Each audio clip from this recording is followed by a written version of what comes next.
That is our audio podcast that we're starting. So hold on one second while we go live on YouTube.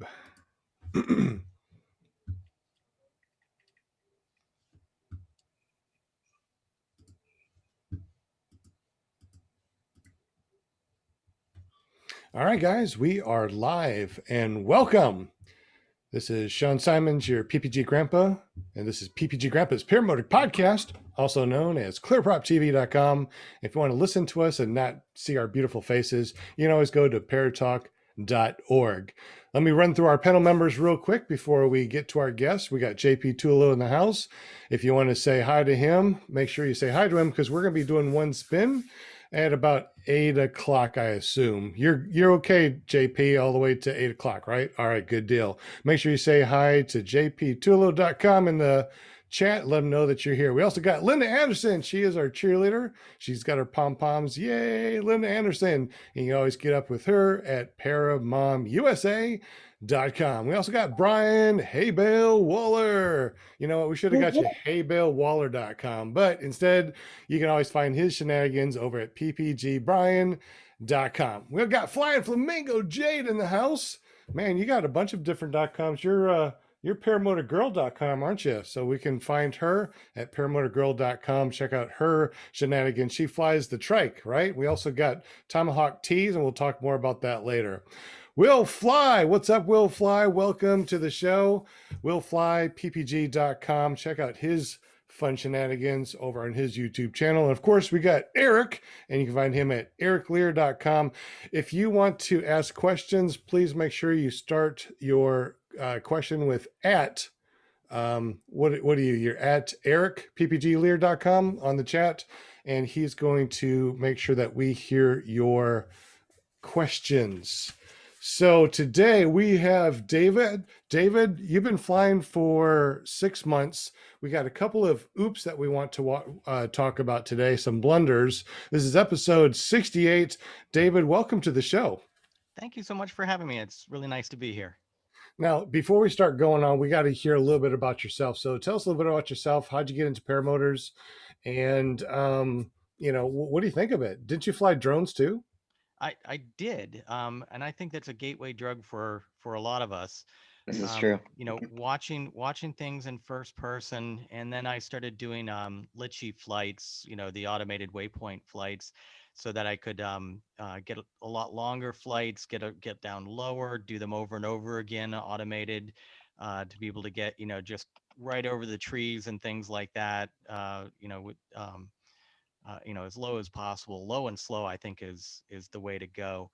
I've tried, as far as aviation goes. I grew up in an aviation family. My father was a professor for Embry-Riddle Aeronautical University growing up, and so I was in small airplanes since my first memories were in the back seat of a Cessna, not being tall enough to be able to see out, just getting kind of seasick or airsick rather, as we flew around and landed in grass fields and stuff like that when I was younger.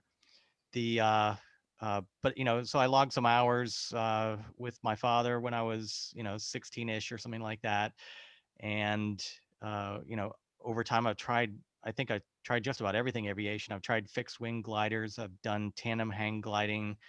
I've skydived a couple times. In my career before I retired, I've been retired for 11 years now. I was flying internationally, so I got to spend a whole lot of time in the passenger seats of commercial jets, and done a few helicopter flights and stuff like that. But nothing really sung to me to make the investment of doing until I saw PPG for the first time. And at that point, I've been flying drones for a while.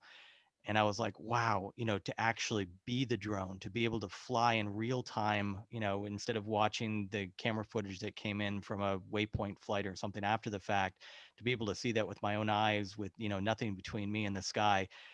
That was just a level of, you know, uh, romance, if I can use that word, that, I just thought was extremely attractive. And as tough as things have been over the last year, being locked down with COVID and us not being able to see our friends and family as much as we'd like, one of the bright sides of it is that you could get training fairly quickly without, necessarily waiting, months or years in advance. So my wife asked me what I wanted for my birthday, and I gave her a few ideas, and one of them was PPG training. And been watching a lot of videos online at that point for about a year, and I was familiar with Aviator, so she gave him a call, and a few weeks later, I was off to Lake Wales. I guess that's better than getting socks and underwear for your birthday. Well, I get that too, but it's what else does a middle-aged man need? Socks, I underwear, and PPG. that that sounds like the next T-shirt that we should make: socks, underwear, and PPG. Now we're watching a video right now. Are you able to see this? The I am. video, David? Okay, so let's go ahead and go back to the beginning of this video here. Now, what are we watching on this video? You're watching my first takeoff. This is Mike Brown talking me through, and off to his Yep. left is David Nickerson, who was being trained at the time, and he was my main guy at the very end. But Mike was the one that got me into the sky and did my first several flights with me. Um, uh, Fletch and Chris Garrison, AJ Goyne were some of the other trainers that I was training with back in late October of 2020 here. And so here you see Hey, me. who's doing the screen share? Sorry to interrupt you, It's David. me. Did you uncheck the audio Yes. and optimize? A Yes. little bit glitchy. Sorry, go ahead, David. No worries. The but yeah, so actually the best part I like about that particular video is Mike's voice. As we're going through, I've always thought that there probably aren't many jobs harder than being a paramotor instructor. Just trying to get guys to get out of get into a stable head and get that thing kited and get safely into the sky. And I've listened to Mike's voice over and over again, as we all like watching our first flights. And it always excites me to listen to the excitement in an instructor's voice as they, finally get one of us noobs into the sky. Now, what did you think when you first started doing this? That they were just going to make you taxi, or did you know that you were going to go full and fly? Well, we all got a good night's sleep the day before, and I'm hoping that nobody is watching this that's going to training anytime soon and might remember this, but uh, we were under the impression that all we were going to do is more kiting the next morning with the Heard motor that. on. And Mhm. then, out of our class of 7, there was one guy who was really just a natural. He was the youngest guy in the group. And, they started his motor up, and the next thing we know, we watched him run into the sky, and we're like, oh, today's the day. But we all had a great night's sleep the day before because we thought it was going to be an easy day. And we wouldn't have gotten much sleep if we thought we were going to be flying the next day. So it was a really good thing. It's a pretty good trick they pull on everybody there. Yep. Yeah, I recognize Mike Brown walking there, even with the glitchy video like it is. So that's Mike. He's a good guy, man. He's awesome. And if you want to know where you can find David, just go to paramotorguest.com. That's where you're able to see our guests' main, I guess, social media. And your main social media right now is your YouTube, right? You don't have anything else that you use, That's all I've Instagram or got. anything? I don't have too many fans, so and I really wasn't looking for any. But if anybody, if my mistakes or even my fun flights might entertain anybody for a few minutes, welcome to have you. Well, when I first saw your channel, you had about 250 subscribers. Right now, the last time I saw you had 253 subscribers. So, if anybody is watching and would like to see what's going on here, just go to paramotorguest.com and we'll go to David's channel. Now, this is your first landing. This is my first landing. Yep. That was a really good landing. Hey, I've been married for quite a while. I know what to, when to do what I'm told. And the guys at Aviator did a really nice job of telling me exactly what I needed to know when I needed to do it.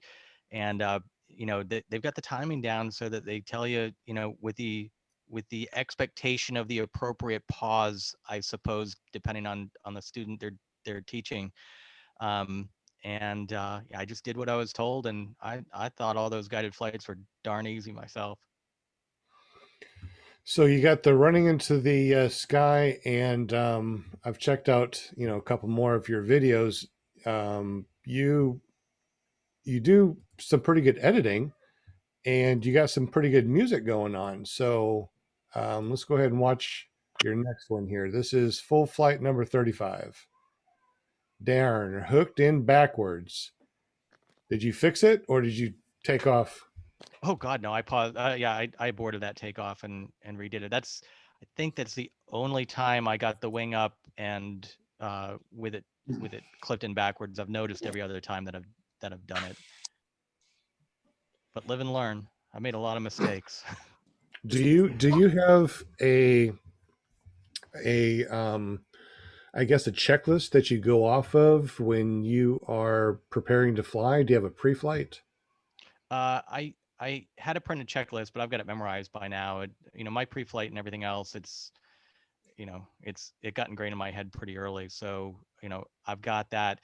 But every once in a while, especially in the earlier flights, I'd grab the toggles and, I'd grab the, um, what's the word I'm looking for? The brakes? Um, no, when I'm clipping in, what do you call the end of all the Carabiners? lines? The what? Risers, carabiners? Riser. The risers, and clipping them in backwards. I've done that a few times, but I've noticed it, while doing the roads and streets kind of check and the brake clear to pulley check and stuff like that. I'd notice when it's backwards, but that one time I did not get it.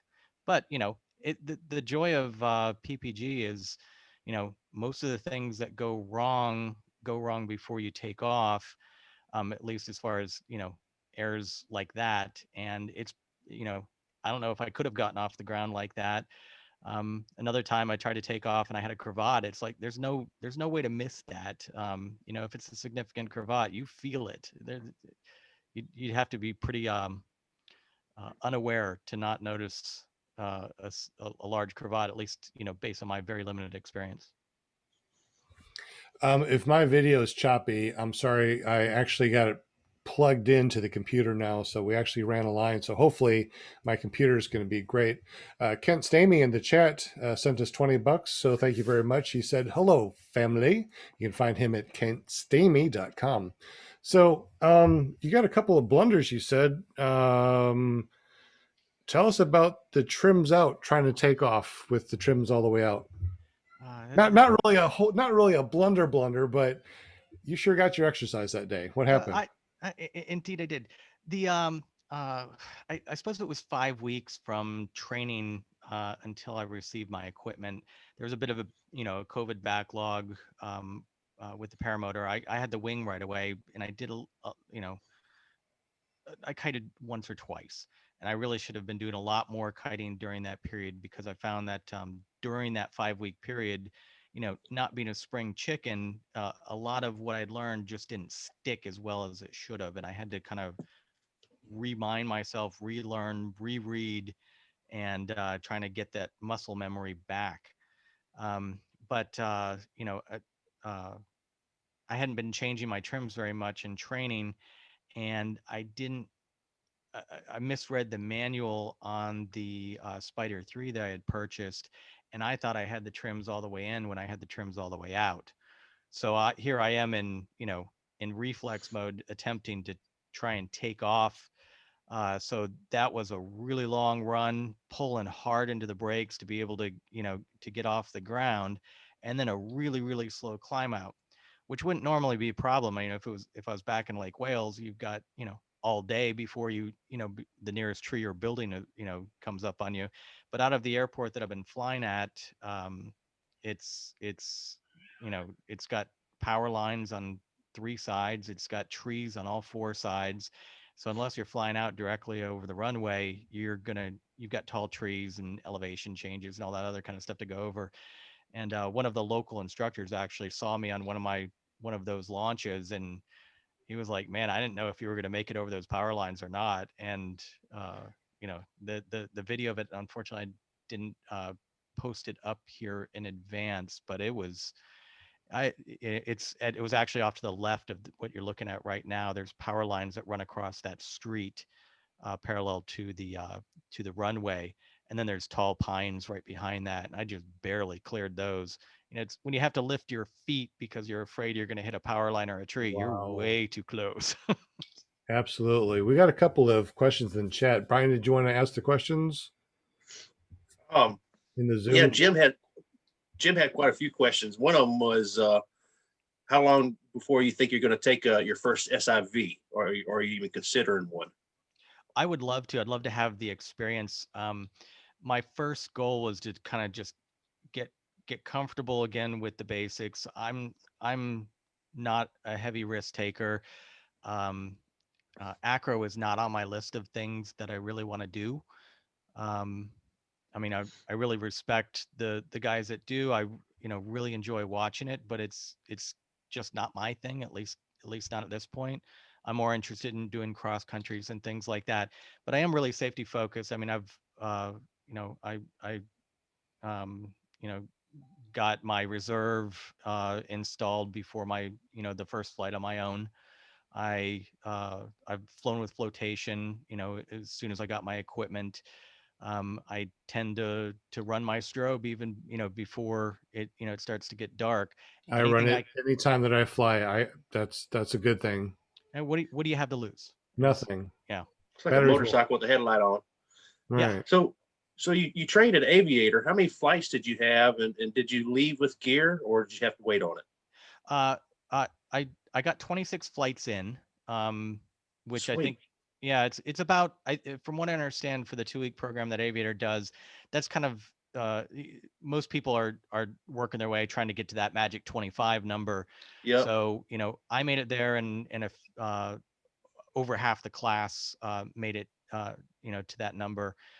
Which is really nice because I mean you take your PPG 1 and your PPG 2 test while you're there, Mm-hmm. and it all gets submitted, and in a couple weeks, you if you choose to, you can join US PPA and USUA and get your insurance. I think my internet's kind of choppy. If someone else wanted to try to share his videos, that'd be fine with me. So sorry, what gear did you end up getting? Did you buy it from Aviator?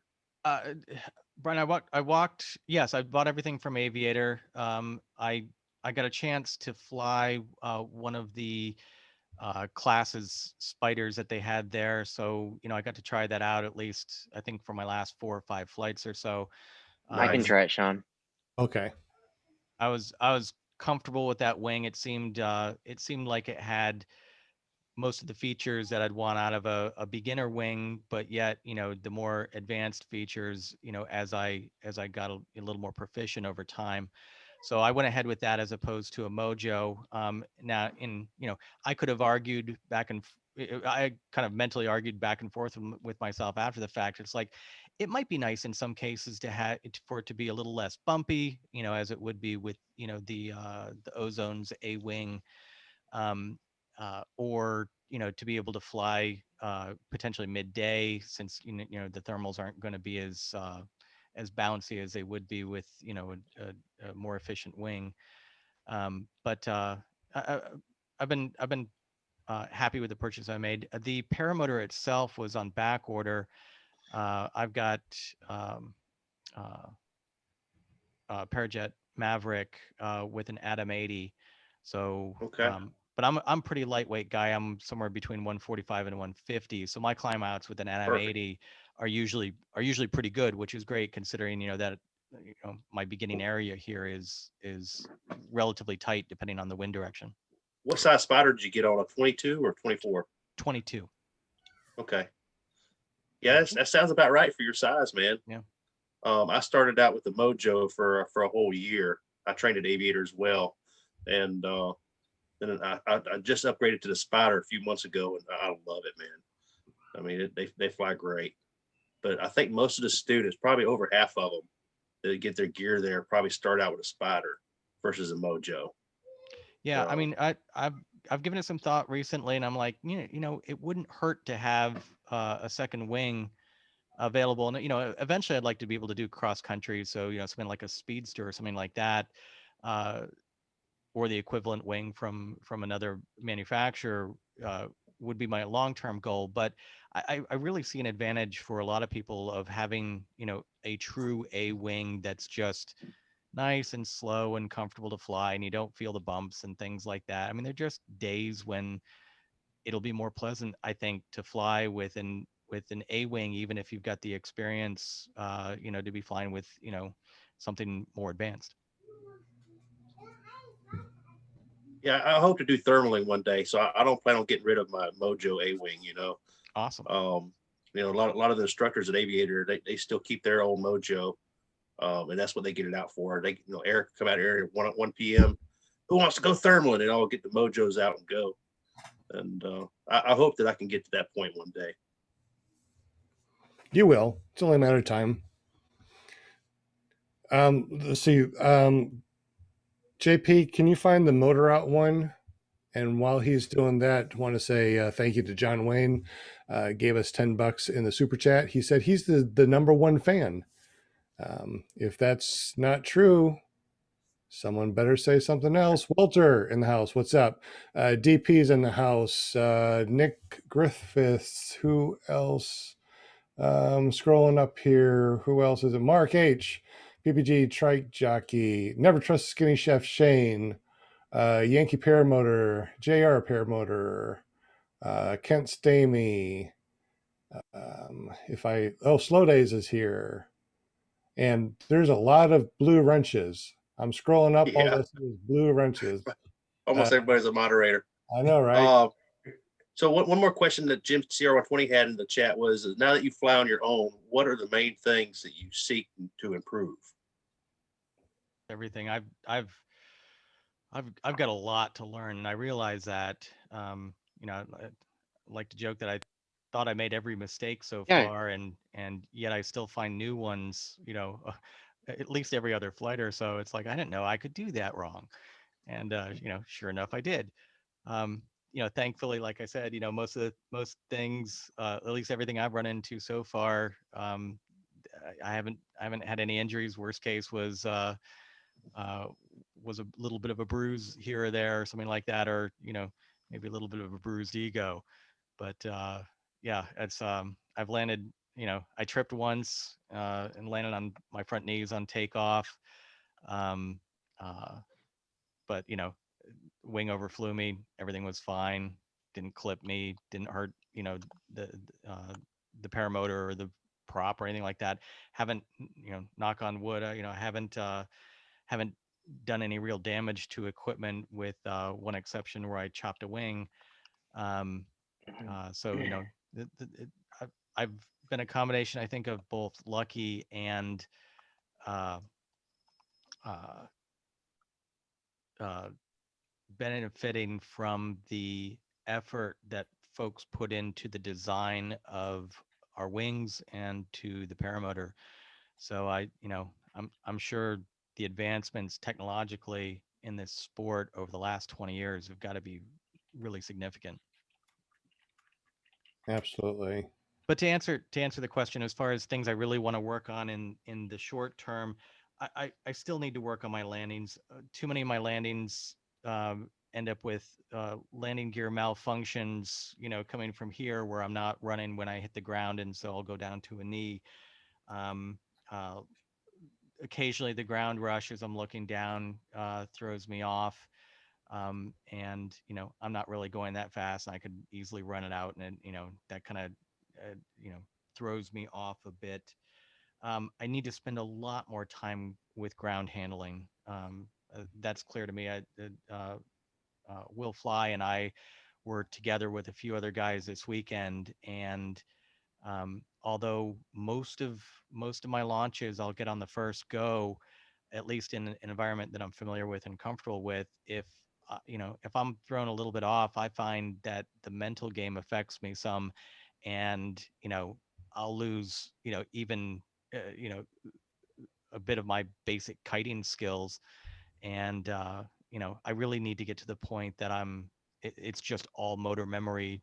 As far as my launches go, I also need to spend a lot of time working on reverse launches. I haven't done reverse launches since I was being trained in Lake Wales, and I really want to get that down for the higher wind days.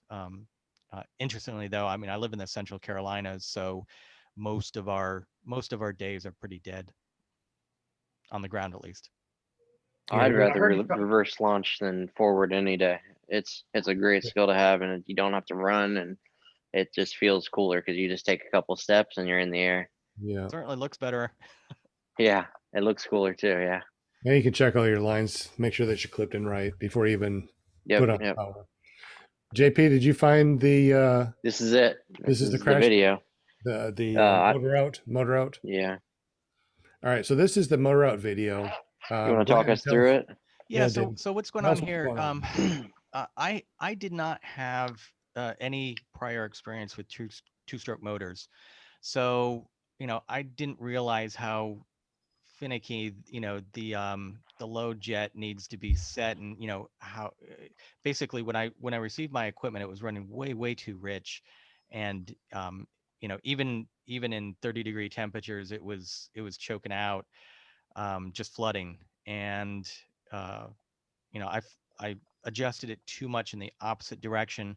I did a lot of testing at different RPMs, trying to make sure that everything was going to be copacetic, but at the high end for just the low jet, so somewhere in the 4,000 RPMs, it it would eventually just run out of fuel, running too lean, and that's what I believe happened that day. I just had it set. JP. I was just coming in. I was over my LZ, and the power just the engine conked. I In retrospect, if I were more experienced, I had plenty of altitude to reach up and restart the engine. But I just thought, okay, well, I'm over my LZ. I'll just come in. But I came in a little bit long. I did some S turns on the way in, some light S turns. Should have done a little more of that. And I ended up coming in long. And when I'm heading towards right before this, if you go back about 30 seconds, yeah, there we go. So I'm coming in. Skip a little bit further ahead than there, closer to the end.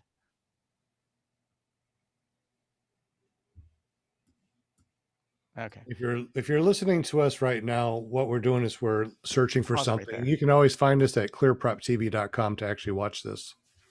So I'm coming in long. You can see that's the end of the runway there. There's a road there. There's power lines directly beyond it. I know I'm either going to go into the road or the power lines at this point. So even though I'm landing in the wind, into what little wind there is, I decide to go to make a turn crosswind, just so that I'm not faced with the the unpleasant scenario of being caught on a power line. And then I just kind of came in a little bit too hard and took it on both knees. But thankfully, I'm more or less made out of rubber, and I just kind of bounce. It didn't look terrible. I mean, No, for you didn't have much altitude to work with, dude. So you didn't freak out, which is great. And you had power lines right in your face, tree to the right, power lines to the left. You That'd handled be the a challenge in situation LZ perfectly. for a newbie Yeah. for sure. I think. Absolutely. I mean, In training, I mean, Brian, you've heard this as well. It's it's and I probably all of us have. It seems to be mostly just a mental game, and at least for me, my anxiety occurs mostly on the ground before I'm up.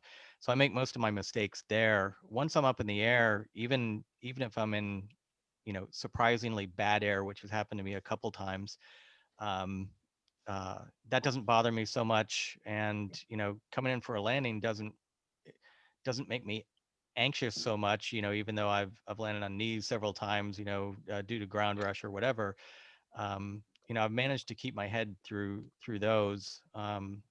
Heck, even one time, I was on new equipment that hadn't been tried before, and it was actually the hang points were reversed for an Atom 80, and I was getting a bit of torque twist. And I was offsetting it. This was probably flight 7, and I was offsetting it by leaning really hard. And unfortunately, my comms had gone out at the same time. So, I've got Mike Brown on the ground yelling into the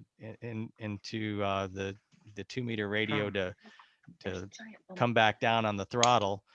And I didn't hear him because my connection had come partially out, and I'm just kind of up there. I'm like, well, why is it pulling so hard to the left? And so I'm leaning hard to the right, trying not to go over the pot field, which they don't like you flying over in Lake Wales. And You and don't then know all of a why. sudden, I Mike had told me right before that flight, he's like, I'm not going to say anything if everything's going okay. So I'm like, it's been a while. He hasn't said anything yet. And then all of a sudden, the mic connection gets back in there, and all of a sudden I've got Mike yelling at me, to throttle back, over and over again, thinking that I was just frozen or something up there, and when in fact I couldn't just hear him. And I'm like, okay, oh, you don't have to yell. And then we got back down on the ground and saw, it just hadn't been put together properly. And thank goodness I wasn't, didn't end up with a riser twist. All right. Any more questions in the chat, Brian? I think we covered most of them. Jim had quite a few of them. He asked one, I don't think we asked this one, how many flights is, how blah, blah, blah. How have flights been going since then? And what gets in the way of flying since training? You said you're up to 53 flights now, you said? Yes, sir. The only thing that really, my biggest obstacle, I think at this point, well, other than scheduling and stuff like that, it's, there have been weeks that, there's only one good flying opportunity, and, my wife has to work late that day or something like that. And so, that's been a minor challenge. But I mean, most of my challenges once I'm at my LZ are mostly in my head. So I think I had about 60 flights when I had my accident, and I was up to probably about 4 months. And I felt like I knew it all. I mean, I felt like I was a great pilot at that point. And I know now I've got 115 flights, and I know that I was nowhere near experienced enough to be doing what I was doing. I still am not. And I've been humbled for sure. Yeah, that's something that everybody goes through, and I think a lot of people are still stuck in that phase where they think they're great pilots. I felt like that for a while, and now I'm back. I still try to keep it in my head that I'm still a newbie, like not until I get 10,000 hours. That's what they say. You need 10,000 hours to be an expert at anything. So if you approach life with that sort of expectation, I feel like you're better. The outcome's going to be better than if you head into it acting like you know it all and there's nothing you can learn from any situation. So we never quit learning. I've been kind of the opposite, I think. I've been recording my videos from my flights from the ground.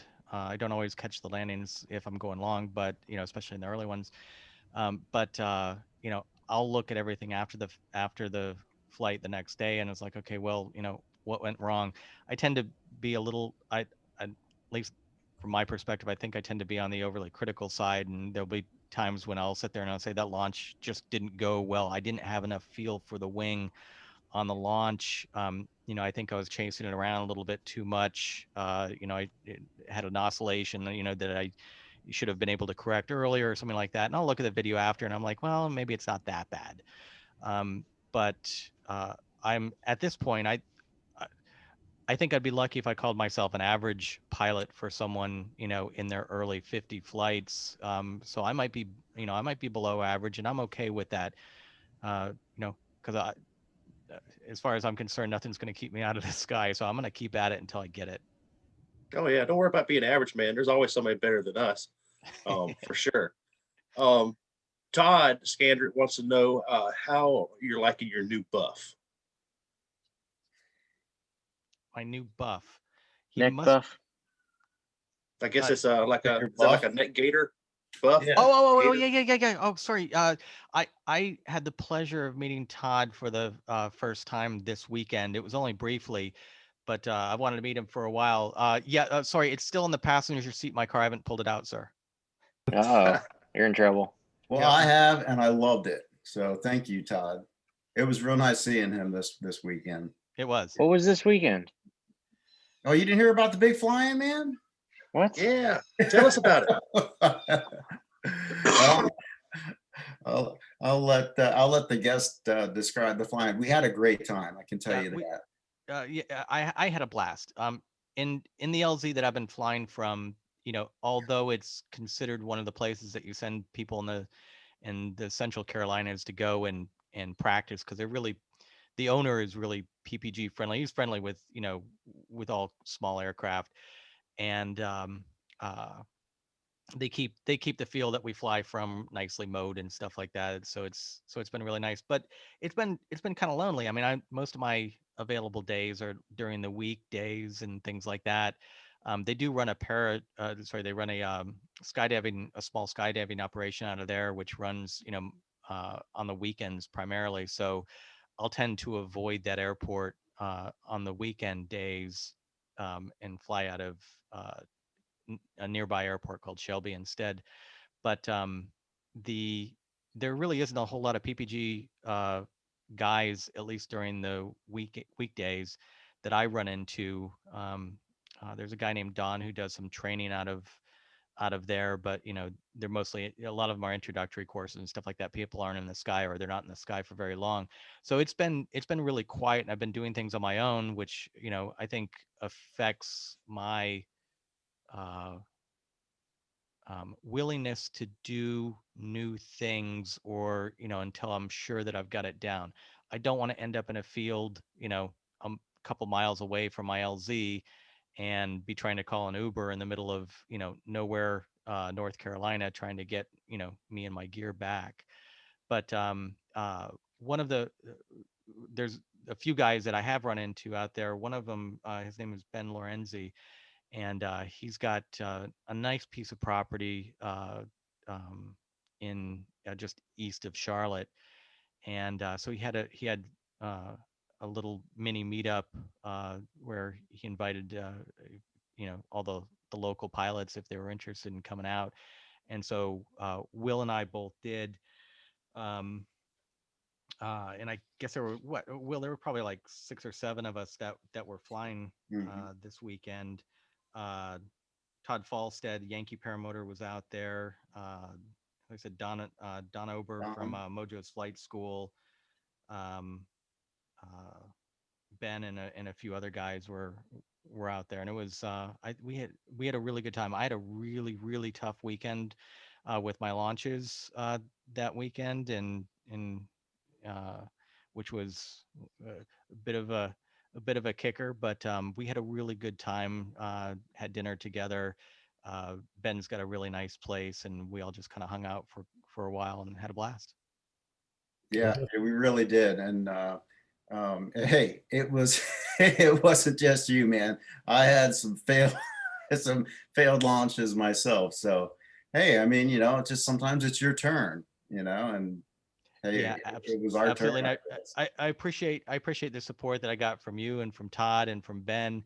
Because it's tough on the ego when you have a long series of failed launches. On the first day, I was determined to get up that day. I hadn't flown in over a week, and I was like, I've got to fly. And this, as nice as this property is that Ben has, it's basically a rectangle surrounded by tall trees on all sides, and it's on a hill.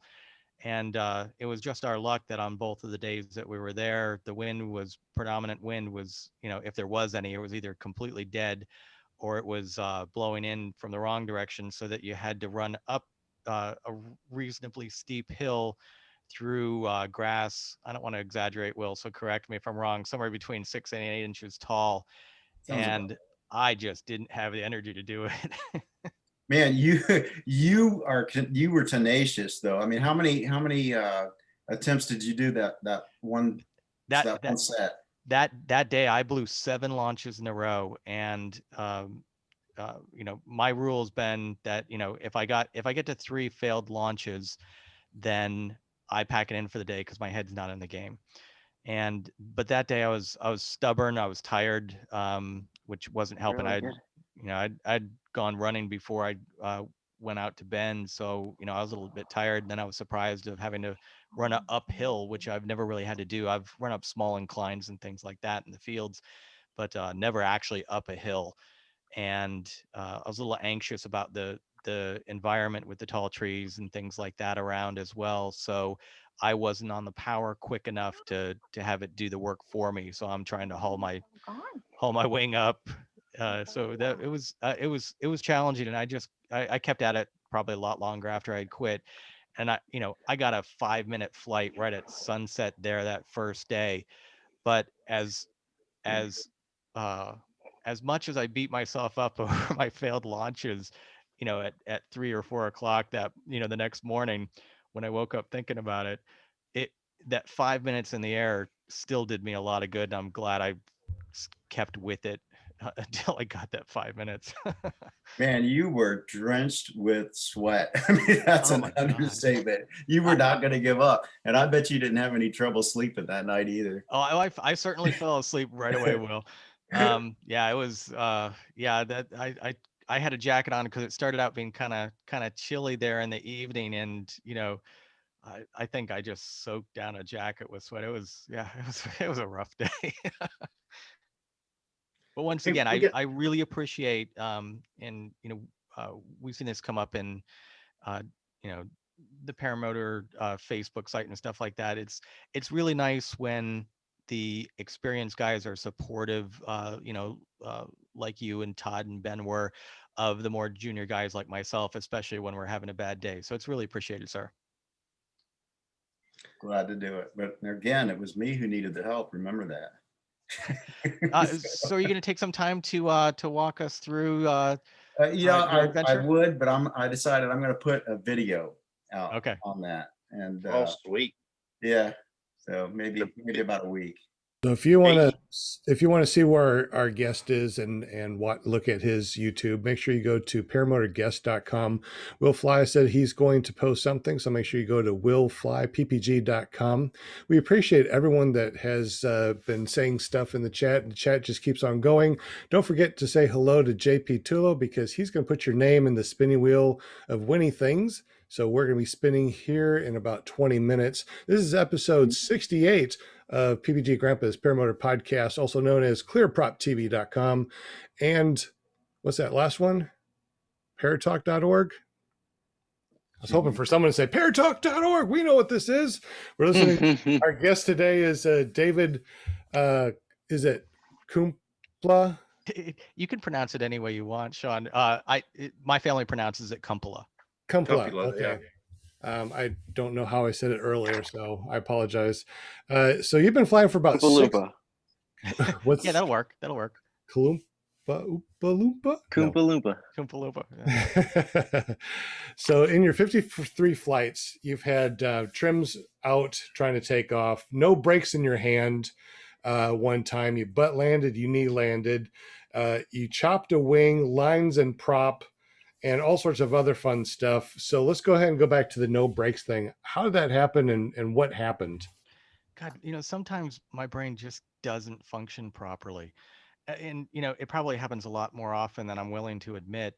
But one time I got all set up and ended up with my A's in my hand, and um, I got my throttle, and I thought I had everything there, and for some reason I just hadn't grabbed my brakes, which means I didn't check everything to make sure everything was straight, and obviously didn't check to make sure if my brakes were clear to pulley and things like that. So I missed several steps that day. So my head was not in the game, to be sure. And I launched, I pulled the A's up, released, it was overhead, and I went to go correct, and I'm like, holy mackerel, I don't have my toggles in my hand. And I see him there, and I'm like, okay, I jumped out, grabbed him as quickly as I could, and tried to correct where the wing was. But by that point, it was probably beyond salvageable, and it had thrown me off, of course, mentally as well.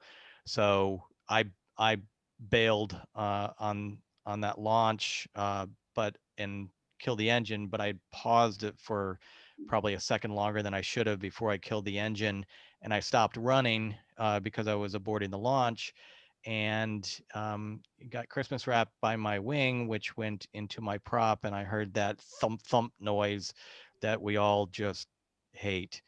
And I'm like, shoot. So now I've got a chopped wing. So I brought it home, took a look at it, and patched it up. Thankfully, I had enough of the sticky fabric material to take care of the fix. But now I am in my early 50 flights, and I still have that badge of shame that I will carry with me for years to come. I can't.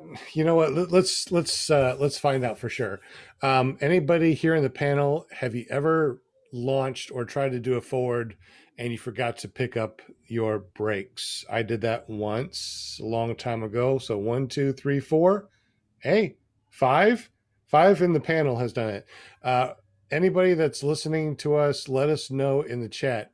Have you ever tried to do a forward launch and totally forgot to put your brakes in your hands?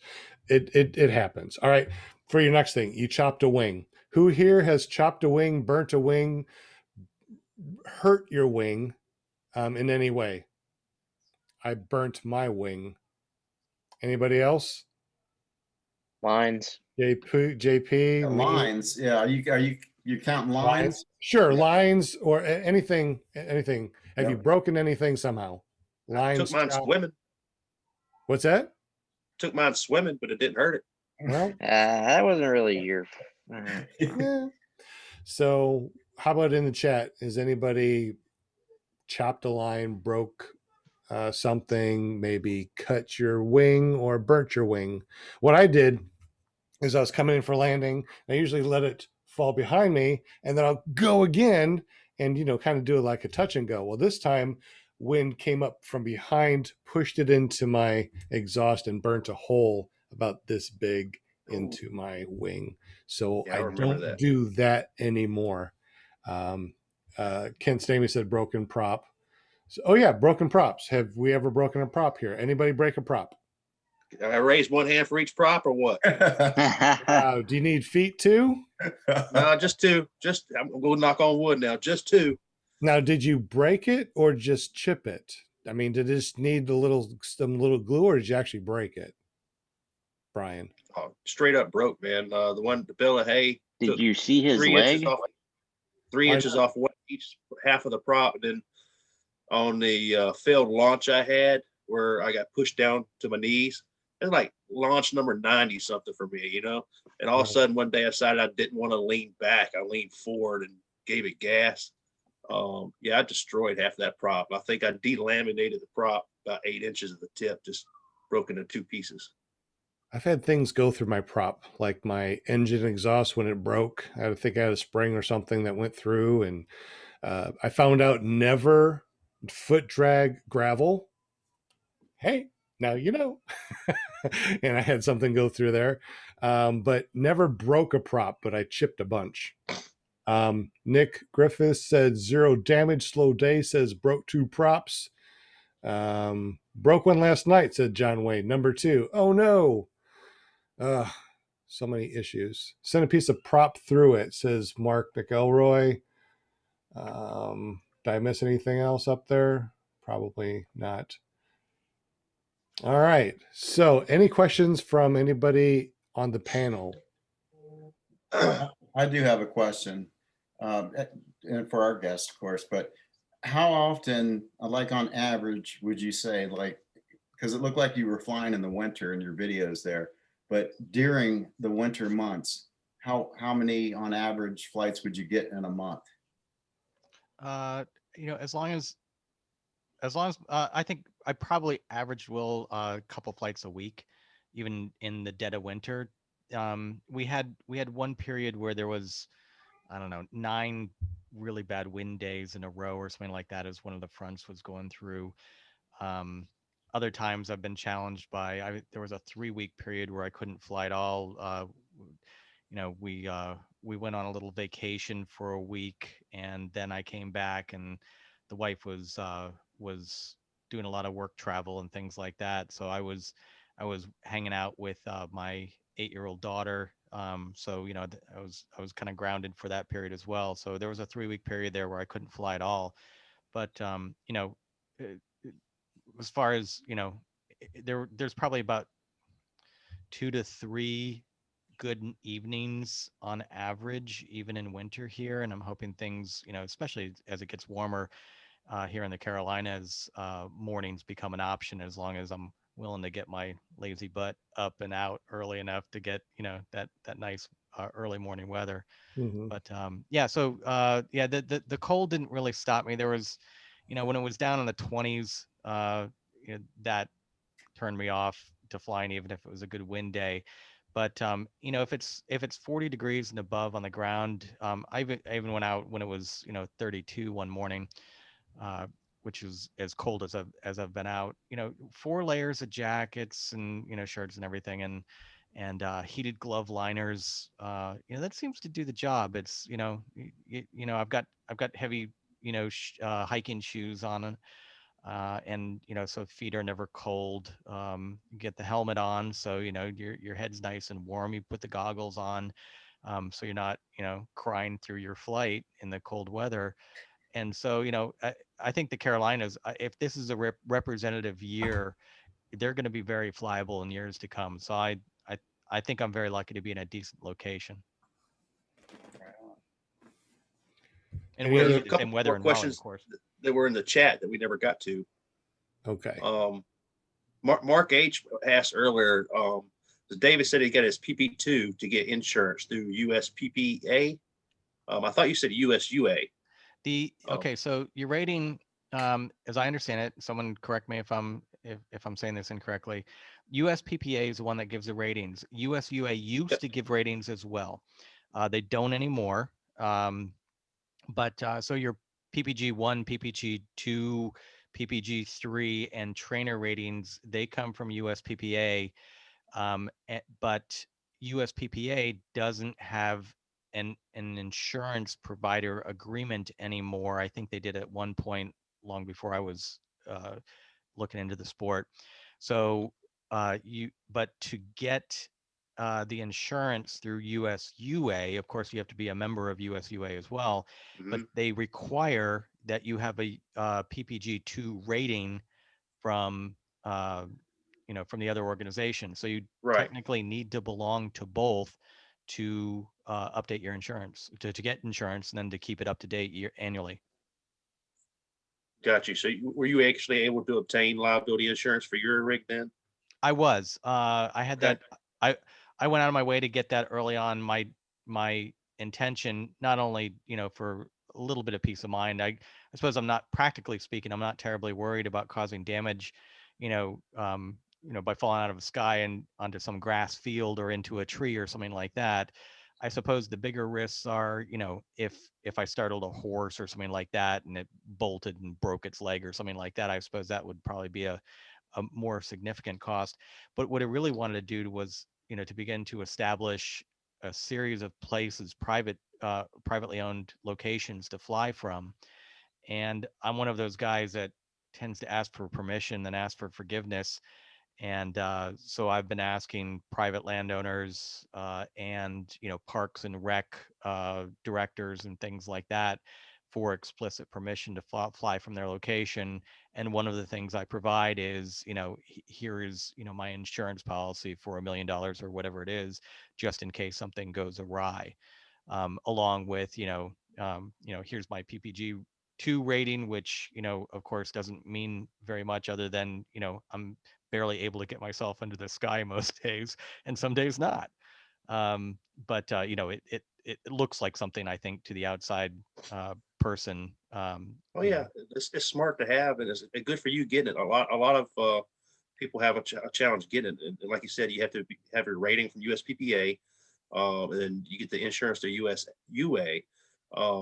Has to Most be flight signed off. associations. It also has to be signed off by someone that's a certified trainer as well. Okay. So AJ Goyne at Aviator was the one that signed us all off after we passed our exams Yep. and got our flights. So I mean, yeah, it's definitely a process to get that. And it's probably a lot easier for most people. And, um, my wife has braided me about it too. She's like, stop asking permission, just find a place that's quiet and go.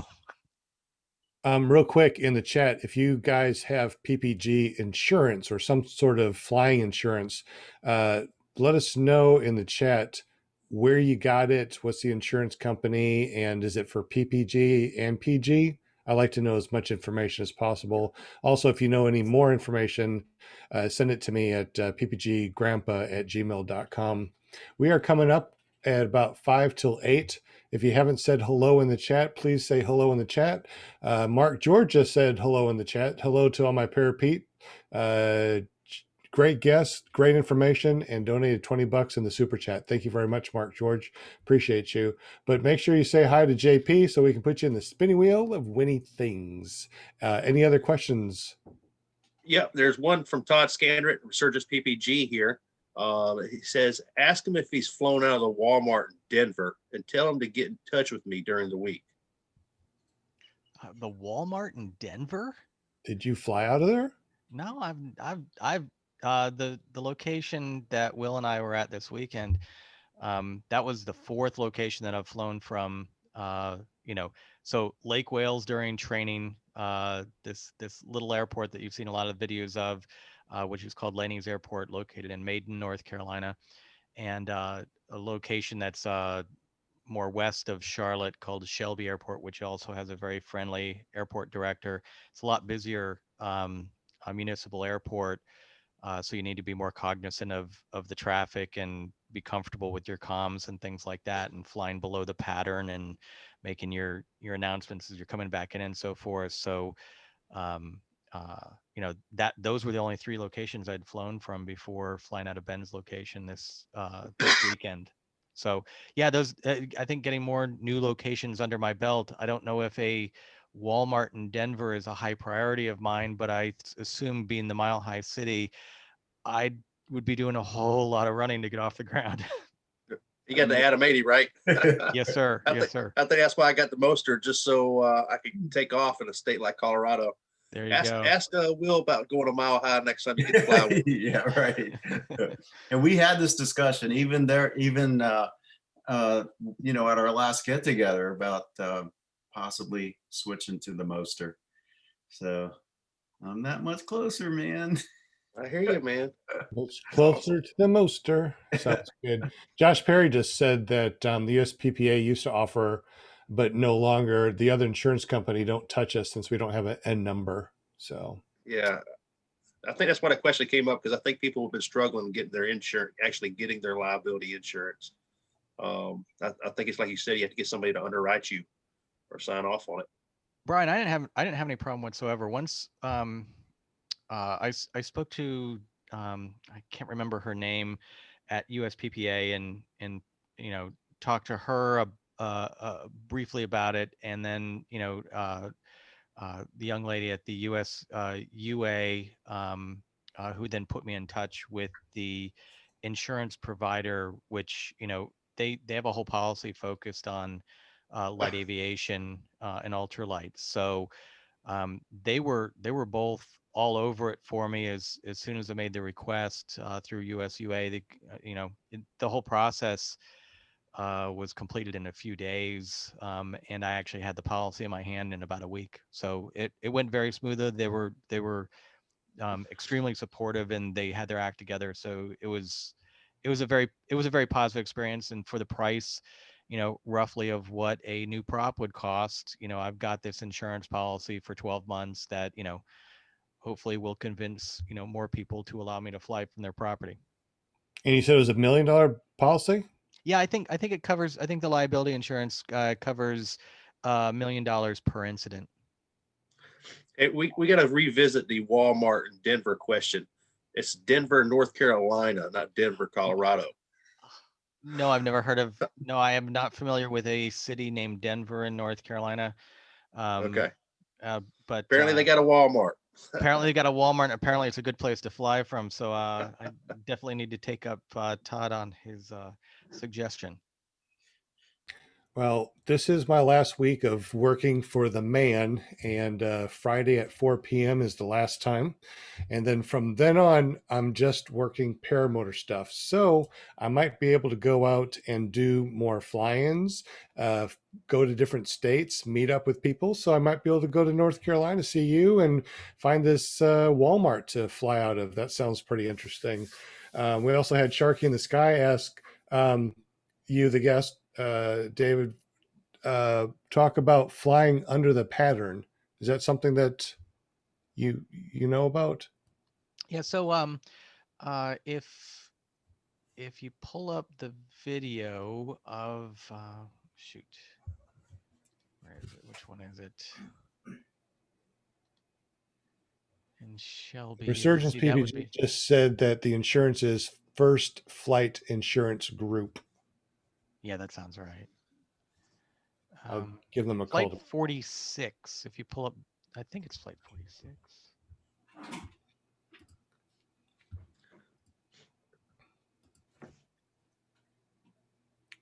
Might be. And Denver is just northwest of Charlotte. It looks like. So near Mooresville, west of Concord. Yeah, I'm just south of Charlotte myself.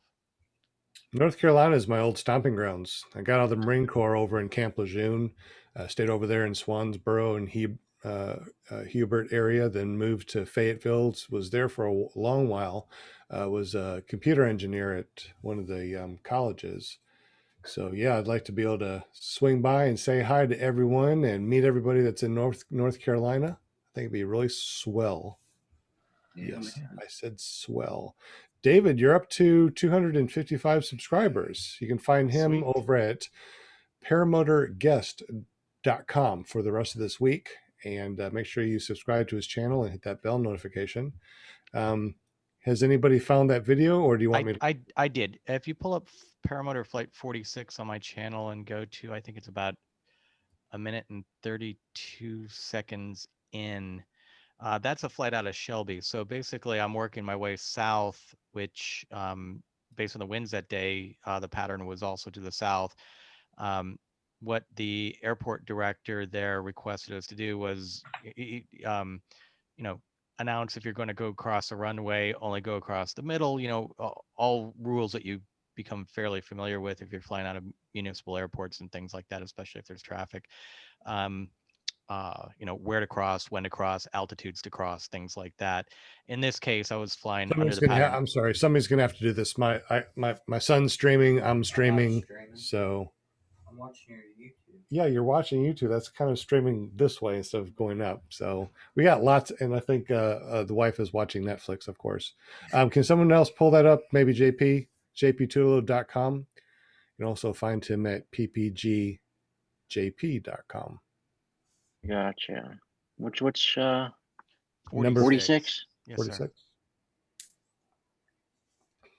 And you'd think that I'd have better internet. I got the pro package over here. Maybe I need to rewire everything. We're all doing video streams these days, especially in the era of COVID. It's like, you've got, potentially, two adults and, at least in our I'm minute household, we 32, JP. got two adults streaming up or down or both on video calls. My daughter has been doing school virtually. So, she's got her stream going all the time. You need better internet these days, don't you? I'm paying the pro, which is like $100 a month. And it's like, it's supposed to be amazing.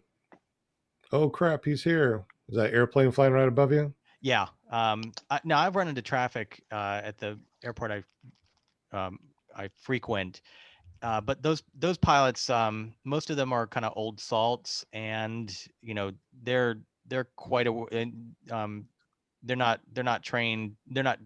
They're either training someone and they're very cognizant of the area. I always make my calls before I take off, so at least if I don't jump on my call, if I don't jump on my AV radio, while I'm in the air, at least they knew I was there and took off from there if they've been in the area. Most of the guys that fly over that airport are flying from that airport and are familiar, with PPG traffic, which is great. I've had several, you know, especially the owner and his stepson, you know, I've had them flying a pattern around me at my altitude, but you know, they expect us. They know what we're doing. We keep clear of them. They make all their calls. I avoid them, you know, as I should, as an ultralight pilot. But this airport's busier. It's got a lot more people, you know, trained younger pilots, younger guys. With sportier equipment sometimes than what we get at, you know, at the other airport. And you know, one of the things, you know, I guess they fly their patterns typically at 1,000 feet, so you know, I stay below it when I'm in that area. Okay, we are 5 minutes after 8, and we try to spin at 8 o'clock. JP, if you're able to spin the wheel, looks like Darren joined us, unless he's been here, and Randy. I have one more question for our guest, David. Have you, I heard you talking at the very beginning where you're having issues with landing, knee landings, butt landings, and all this. Obviously, a lot of that to me comes down to flare. It was literally flight number 100 for me, man, before my buddy Brook Sheffield told me, Brian, you're still looking at the ground. You know, quit looking at the ground. You got to look at the horizon above you. And I finally did it, man. I looked at the horizon. I put a leg down, and I didn't look down at the ground. I had my best landing ever. Have you kind of got a, you know, I'm still working on it, but have you kind of got a feel for the flare, or you think you're not comfortable with it yet? Brian, I think that's great advice. I find myself able to look at the horizon when I'm coming in on a smooth, level surface, and I'm not too concerned about, you know, how far I go and things like that. And you know, I completely agree with you. I think it's a really important thing to do so that you don't look down and get that ground rush. As far as I can tell from the videos that I'm getting, I mounted a GoPro on my cage, which allows me to see my hands, you know, where they are as I'm coming down. And I also have a tablet on the ground that I'm recording. And, you know, sometimes I go long and it doesn't catch the landing, unfortunately. But when it does, you know, I'm flaring at the right time. I think I'm a bit psyched out by the ground rush when I'm looking down. So that's, you know, that's looking at the horizon would certainly, focusing on that would certainly help. Other times, I've noticed on a couple knee landings, my feet weren't wide enough apart. I've also noticed that I'm not leaning forward enough, and I've seen several people say, "Listen, you know, if your chest isn't way out there, you know, it makes it a lot harder. You know, you'll end up kind of either, you know, falling back or going to a knee, as opposed to, you know, hitting the ground running, which apparently if you lean forward enough and get, you know, uh, get in that right position, your brain tells you to run when you hit the ground easier than if you're leaning back. So those are all things that I need to work on. It was something that I struggled with late when I was on my own during the last part of my training. I took a knee several times, and I'm hopeful that you know, I'll get over that on a regular basis pretty soon. Got a lot of names on the wheel tonight. We definitely Yeah. do. How many names can you tell? 39. 39. Mm-hmm. How many people are watching the show right now? 40. All right. Woo! Thank you, chatters. I got to do a shout out to my chatters. Thank you. Absolutely. So right before we spin the wheel, we want to say thank you for watching the show. After the spin, we're going to open up the show so you can come in and chat with us about paramotors. If you have Zoom, we'll give you the ID and passcode in just a minute. Oh. Does anybody want to say anything before we spin the wheel? Oh, we're spinning the wheel. So Nope. Oh. I stopped it. Oh, So look at the Accident. picture in the middle of the wheel. They're doing the infinite tumble. Is that you? Anyone Your else? picture in the middle of the wheel, like wing walker? No, that I found that picture on Google. Oh, okay. That's what it is, though. It's a wing walker. All right, we are going to. Yeah, so go ahead and spin. We got some more questions here. So David, when you launched without your brakes, did you have gloves in your hand? Is that, or you just forgot? I think I was wearing gloves. I like wearing gloves myself. I figured, at some point I'm going to have to grab lines, if I catch a gust on the ground after landing or something like that. And, even if they're just, really thin gloves, less likely to get that inevitable burn, grabbing for lines or something. That hasn't happened to me. I'm not flying in gusty. I've only flown in weather I shouldn't have flown in twice at this point. But yes, I believe I was wearing gloves and have on almost every flight. As soon as you start doing it, as long as the gloves are thin enough, I can feel my A's just fine on launching and stuff like that. And it's a lot. It's no one wants cold fingers while they're flying. I love flying with gloves. I really do. Heated gloves. Because once you get up to 3,000 feet, it's cold. Yep. Mark McElroy, John Wayne. Won't be John. John Big Wayne. John. So close. So close. That actually is that's a bonus spot. That's a bonus entry that I put in for John Wayne because he donated to the show. So Oh, Yay. that's awesome. Thank you very much, John Wayne. John Wayne, Nice. make sure you run over to clearproptv.com, which forwards over to ppgzone.com/clearproptv. Fill out the form. Let us know that you won this amazing phone holder from paramotornc.com. He's our very own Ben. I don't know if Ben is in the chat right now, but we appreciate you. someone else mentioned where was that to me? Who was it? Let's see, scroll up real quick. There we go. Not fine for me. John Wayne's in the Somebody chat says, mentioned, yeah. yeah, that they got it. They had their phone on their phone holder that they won from Ben last week. So that was awesome. Mark McElroy. Good deal. McElroy. And there's a couple of people that okay, this is my fault. Okay, I've been so busy with work, working way too many jobs, way too much throughout the day, and I forgot to send over to Ben the people that won their names and their address. So if you haven't got it, it's totally my fault. It's not Ben's fault. It's my fault, and I totally apologize.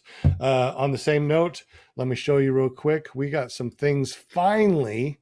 Let me choose virtual background off. So we got a couple of cool things here that we finally got in. This is our flag, our custom flag. We got a lot of people from episode 56 on that won flags. So this is one of the flags. And we also have the other flags that fit in your window, or the top flag like this. This weekend is up in the air from ClearProp TV. And we got a ton of shirts too that we are going to be giving away in the future. Nice. Yeah. So all your donations have really helped, and Will Fly gave us $5 for Resurgence. Thank you very much. Will Fly, that's actually here. So you can wave and say hi. Thank you very much. We appreciate you. WillFlyPPG.com, guys. We also had ParisWagUSA.com donate today. And we had John Wayne, thank you. Kent Stamey.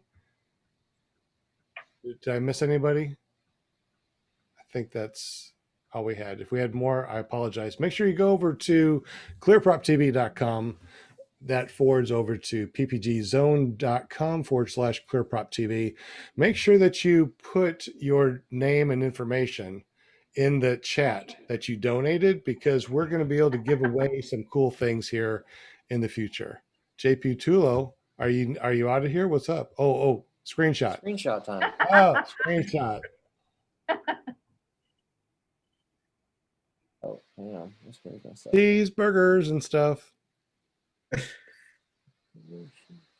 Hurry up. I'm holding a cheese. Did you do it? Did you do it? Hurry. Perfect. That was funny. Oh I'm my frozen. I'm frozen. Hey, David, we got another question for you from Mark H. Yes, sir. Let's see. With all of your tribulations, how's the spousal support about, how does she feel about PPG? That's a great question. Well, in my case, I have a very supportive wife who actually paid for, as a birthday gift for me to go to training. So the initial support, totally there. Couldn't be that, as a matter of fact, it's one of those things, I'll make jokes about it. It's like, what kind of spouse pays for their spouse to go off to an activity which, for those that aren't educated, looks like you might drop out of the sky at any moment and hit the ground really hard. Uh, Right. so, there are a lot of jokes about, it's like, do you really want me around, or do you just, want me out of the picture? No, no, she was extremely supportive, early on. I don't think that she expected that I was going to fall in love with it as much as I did, and that would mean evenings apart, from the family, and depending on the time of year, and especially if I'm traveling an hour, each direction to fly, that has dug in during the fall here into our family dinners and things like that, which we hold pretty sacred in my household. So yeah, that's been a downside of it, but especially considering that my wife does travel for work as well, so we're not getting anywhere near the amount of time that we'd like together. I'm actually looking forward to the longer days during summer so that it can be a post dinner activity, especially now that I've started to secure landing zones closer to home. So hopefully there'll be more time in the air and less time in the car, if you know what I mean. Now, does she have any interest in flying? None whatsoever. Her excuse, well, as much as I tell her how awesome it is, I don't think that it really, it just doesn't resonate with her. She, uh, it's not fear, or, she's a really tough girl. And,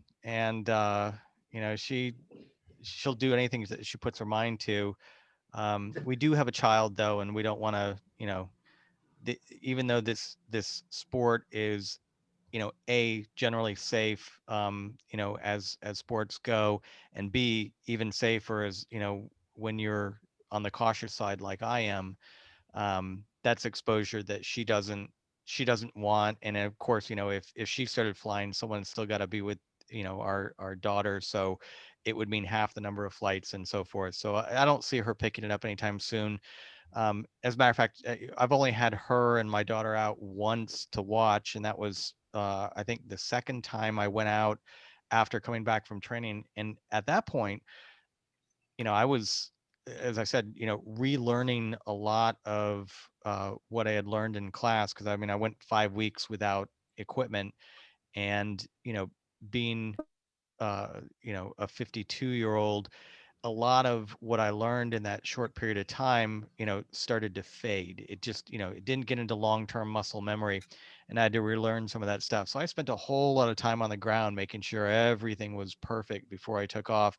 So, my wife described the one time she came out to the field with me as, boredom, boredom, boredom, boredom, terrifying, boredom, boredom, boredom, boredom, and then, terrifying again when I'm coming in for a landing. Um, I've got my daughter on the 2-meter radio during this time saying, "Dad, I think you're going to fall out of the sky and die." I'm radioing back. I'm like, "That's not really helpful, honey." Yeah, couldn't you wait until I landed to tell me that?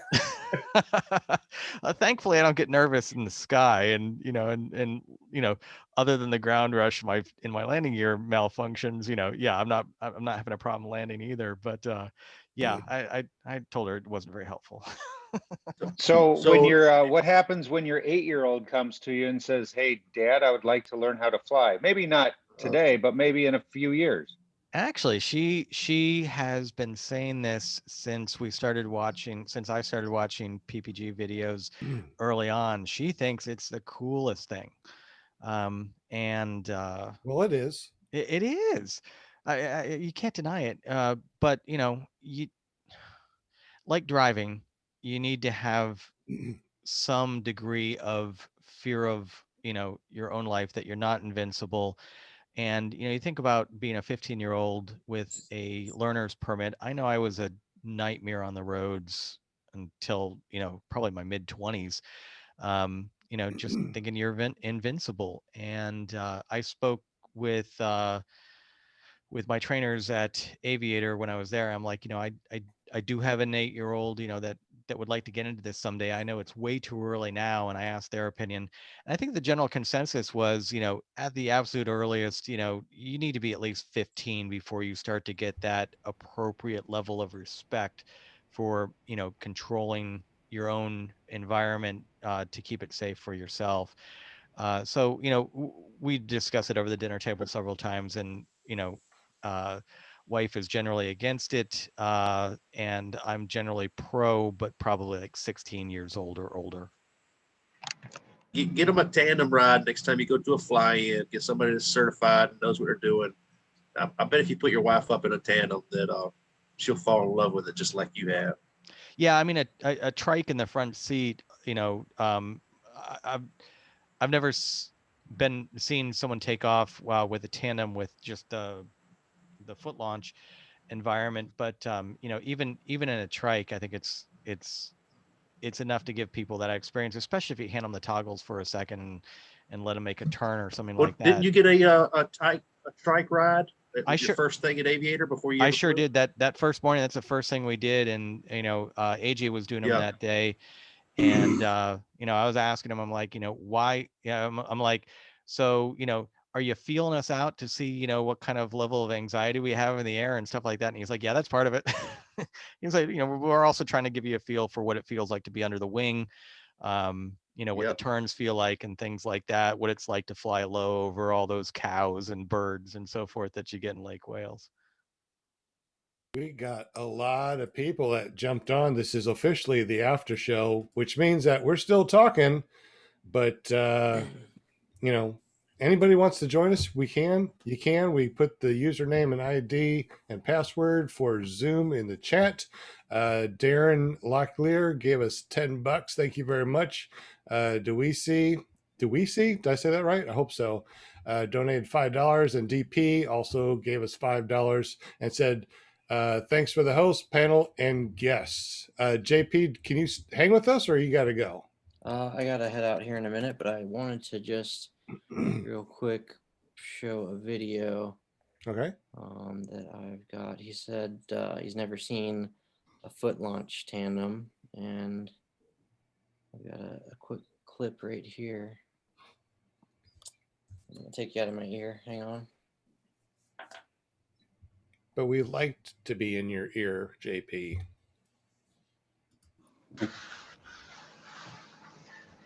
So this was How is everybody?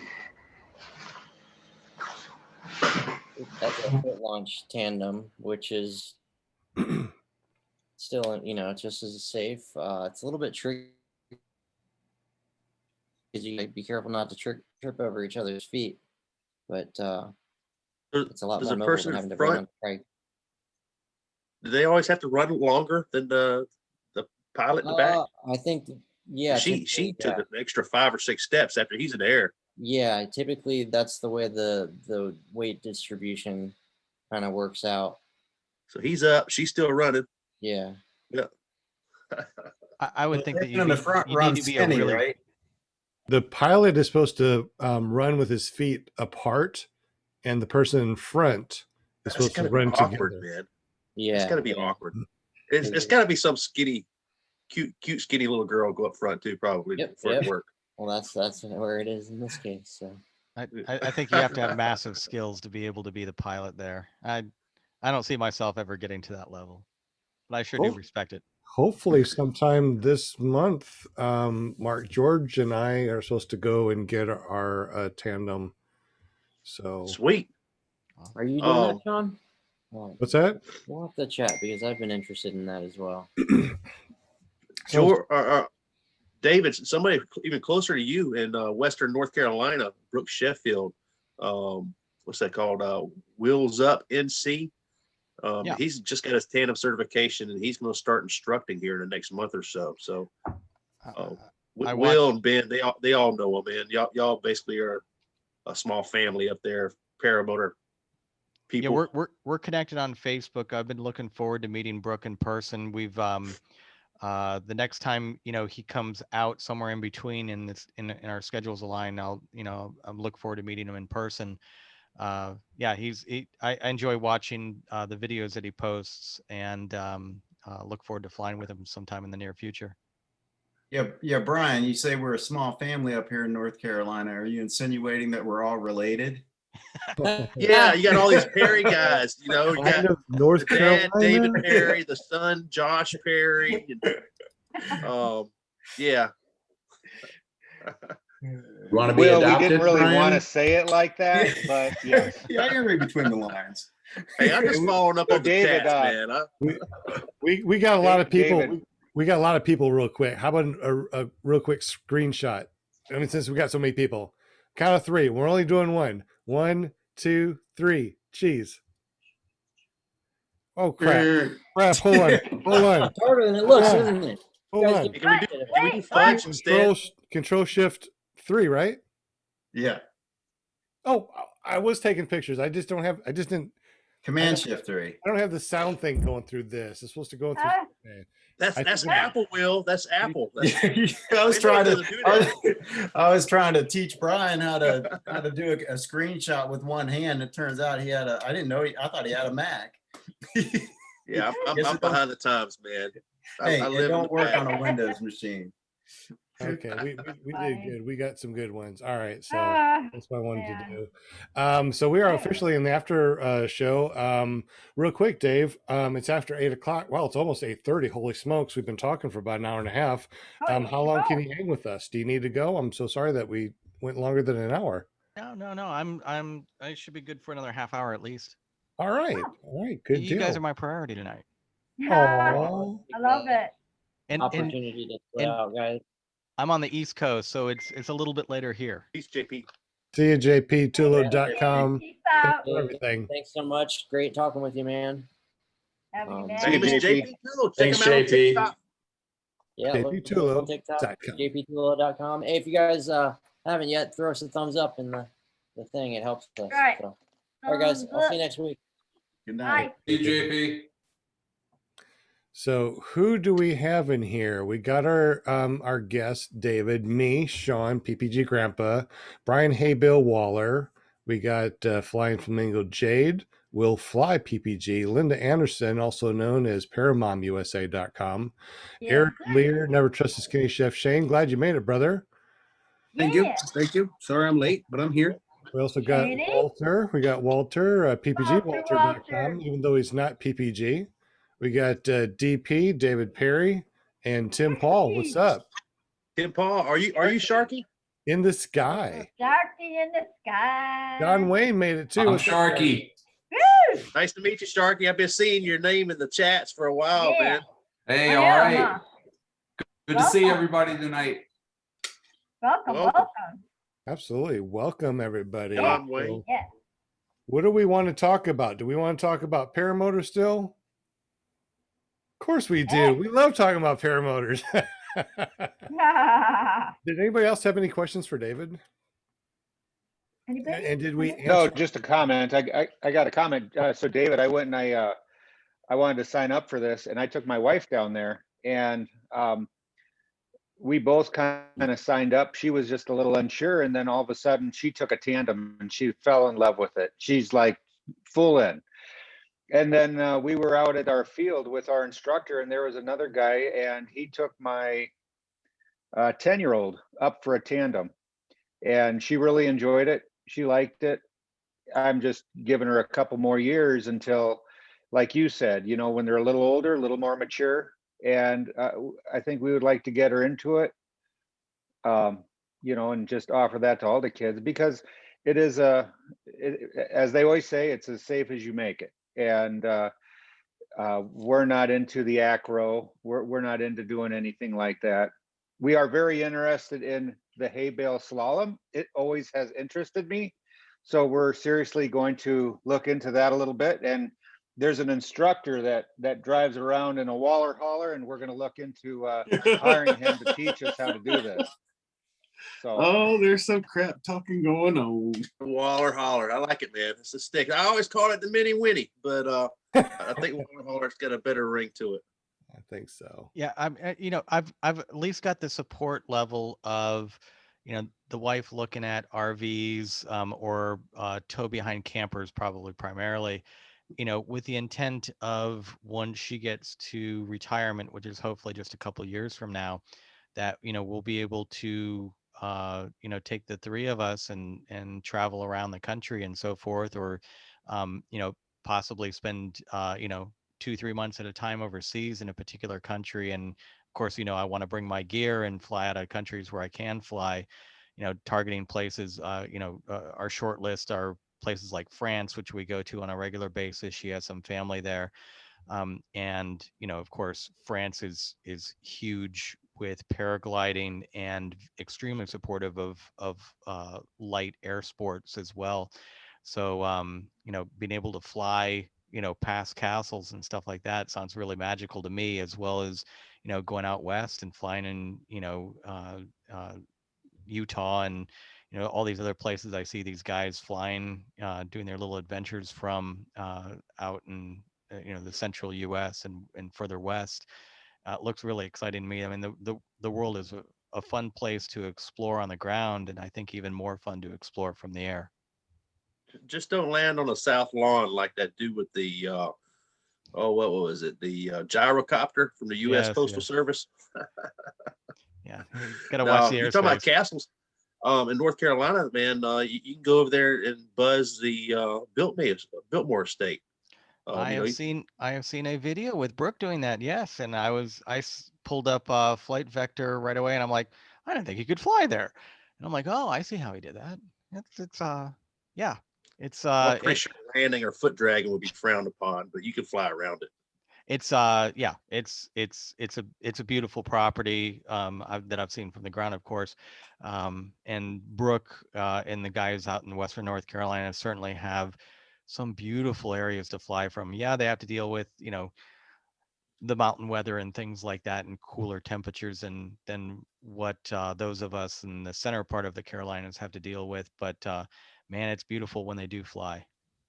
Have you been lucky enough to fly a beach yet? Actually, I just got back from a couple days in Carolina Beach, which is about 3 hours from where I am, 3.5 hours, and I brought my gear.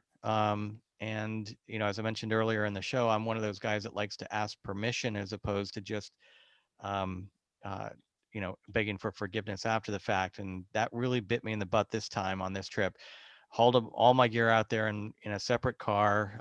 My wife and daughter had been camping out there for a couple days in advance before I got there, because I was flying locally, and dragged all my gear out there past all kinds of fields in the middle of the day and so forth. I'm like, all those fields would be great to fly from, between Charlotte and the east coast of North Carolina there, and made it all the way out to Carolina Beach. Took a look at the beach, had a couple nice wind days, reached out to, let's see, a private, what I thought was the best a place called Freeman's Park, which is a stretch of beach that four-wheelers are permitted on, and looked like a nice quiet stretch of beach to fly from. Reached out to them first. They're like, I don't know. I'd reach out to the Carolina Beach Police Department and ask them, because they patrol this area. So I reached out to both the city of Carolina Beach and to the Carolina Beach Police Department simultaneously, asked them if there were any, didn't ask for a yes, but asked them if there were any laws or, anything prohibiting taking off from the either Carolina Beach or from Freedom Park. They both answered, I don't know. And finally, the police department answered with, no, there's no law against it, but we need to check with the permits department to make sure you don't need a permit first, even though they had never even heard of PPG before me. And they were closed for the day. And then my weather window closed right after that. So basically asking for permission blew my ability to fly on the beach for the first time. So yeah, I'm a bit bummed about that, and I'm looking forward to going back soon. Yeah, that's too bad, man. You're obviously trying to go about it the right way, and I applaud you for that. But finding some locals that have done it before and know the regulations and the places you can fly from, that's always the best way. And I did To catch, me, yeah, I got Brian, on Facebook go ahead, sorry. after I trained at Aviator because of their Facebook group, and it's been a great way to reach out to people and meet people to fly. Yeah, I actually mentioned it on the Western North Carolina side, I believe, after the fact, and I had a couple people pop up and go, "Yeah, you could have flown from there. There was, there, they've done it before." And I actually scoped out a launch point further inland next to a cell tower that would have been ideal. Unfortunately, it would have required me to cross, I think it was like 3/4 of a mile of open water before I made it out to a really remote stretch of beach, which looks like no one is ever on it, which would have been a beautiful flight in retrospect. But to be honest, at my skill level and without anybody else looking out for me, even though I carry floats and everything else, the prospect of a motor out over that channel and not making it to shore was something that, when I was sitting there looking at the satellite charts, I'm like, yeah, I don't think I've got the balls at this point to pull this off. Yes, I know technically I should be able to do it just fine, but I just didn't have the guts. And so I abandoned ship on the idea. Well, Dave, here in Florida, I'm in Florida. We fly from the compound over the river to the beach, and it's just shy of probably maybe half mile to 3/4 of a mile to cross the river. And we just go up to about 3,000 feet, which gives you ample amount of, let's say your wing collapsed, your motor died. It opens up at 2,000 feet. You have enough to go downwind and land where you need to.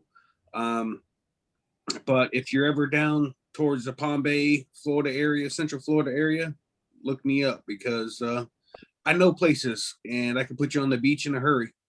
I will do that, Shane. Actually, I grew up in Central Florida, East and Central Florida, and lived in West Central Florida as well. So I spent most of my life there. And so I'm there for family and stuff like that. So I will be looking you up, sir. Yep. Never trust a skinny chef, Shane, or you can find me ppgshane.com. Just so you know. Absolutely. I'm a subscriber. All right. Hey, David, you plan on going to any fly-ins? With my wife's work travel and stuff like that, it makes it a little more challenging to book these things out in advance. I think I'll probably be more likely to be showing up in a couple years from now when she retires. In the short term, I'd like, if the timing works out, I'd like to be able to do that. I want to make sure that my launches are better than they were this weekend, before I go, because I wouldn't want to do that in front of a really large group of people. But yeah, I certainly plan on doing that in the future.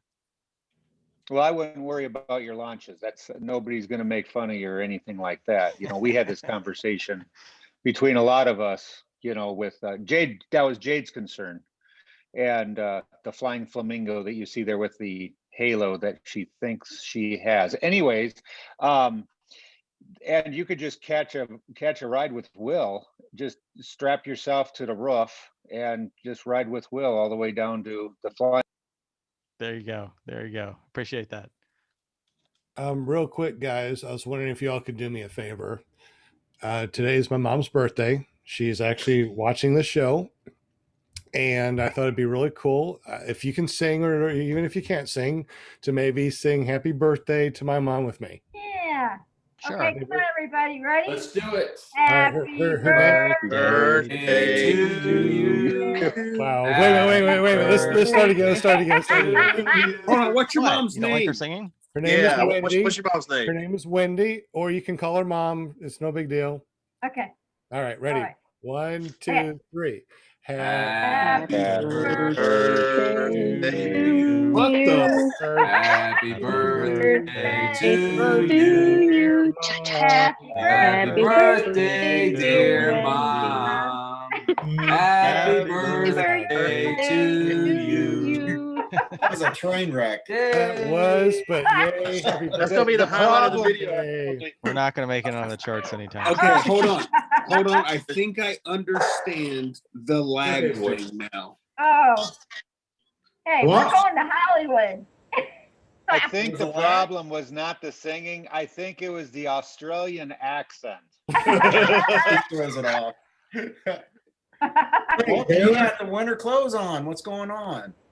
It's cold here. What? You guys are getting to summer, and I got to cop the winter now. What? You're cold. Yeah, cold. It looks good on you. What? Thanks, mate. Walter singing happy birthday backwards kind of threw me off. He's singing it upside down. I don't even know how you sing that upside down. You guys are so difficult. Hey, Tim Paul, you're not from Australia, are you? Tim Paul? You're muted. I'm not from Australia. I'm from the No. United States. There's a Tim Paul flies out here in Queensland. I got confused when I saw you, but yeah. As soon as you spoke, I thought, nah, you're not Aussie. It's okay. You know, Yeah. it happens, So Walter. you It got happens. you got a brother up in Queensland that flies PPGs, Tim. How long's he been flying? Probably a couple of years, I'd say, at least. He Yeah, flies a good. Tornado. Foot launch? Yep. Yeah, that's the way to go. That's what I do. Tornado, 280 or whatever they are. You know, it's funny thing. I almost got the Tornado 280, and then the guy I was going to train with talked me into getting the Moster 185, and I did. And then I ended up I never trained with them at all. It was hard to connect with them, so I self-trained. But anyway, I almost got the 280. Oh, that's cool. Yeah, but I'm there's happy with the 185.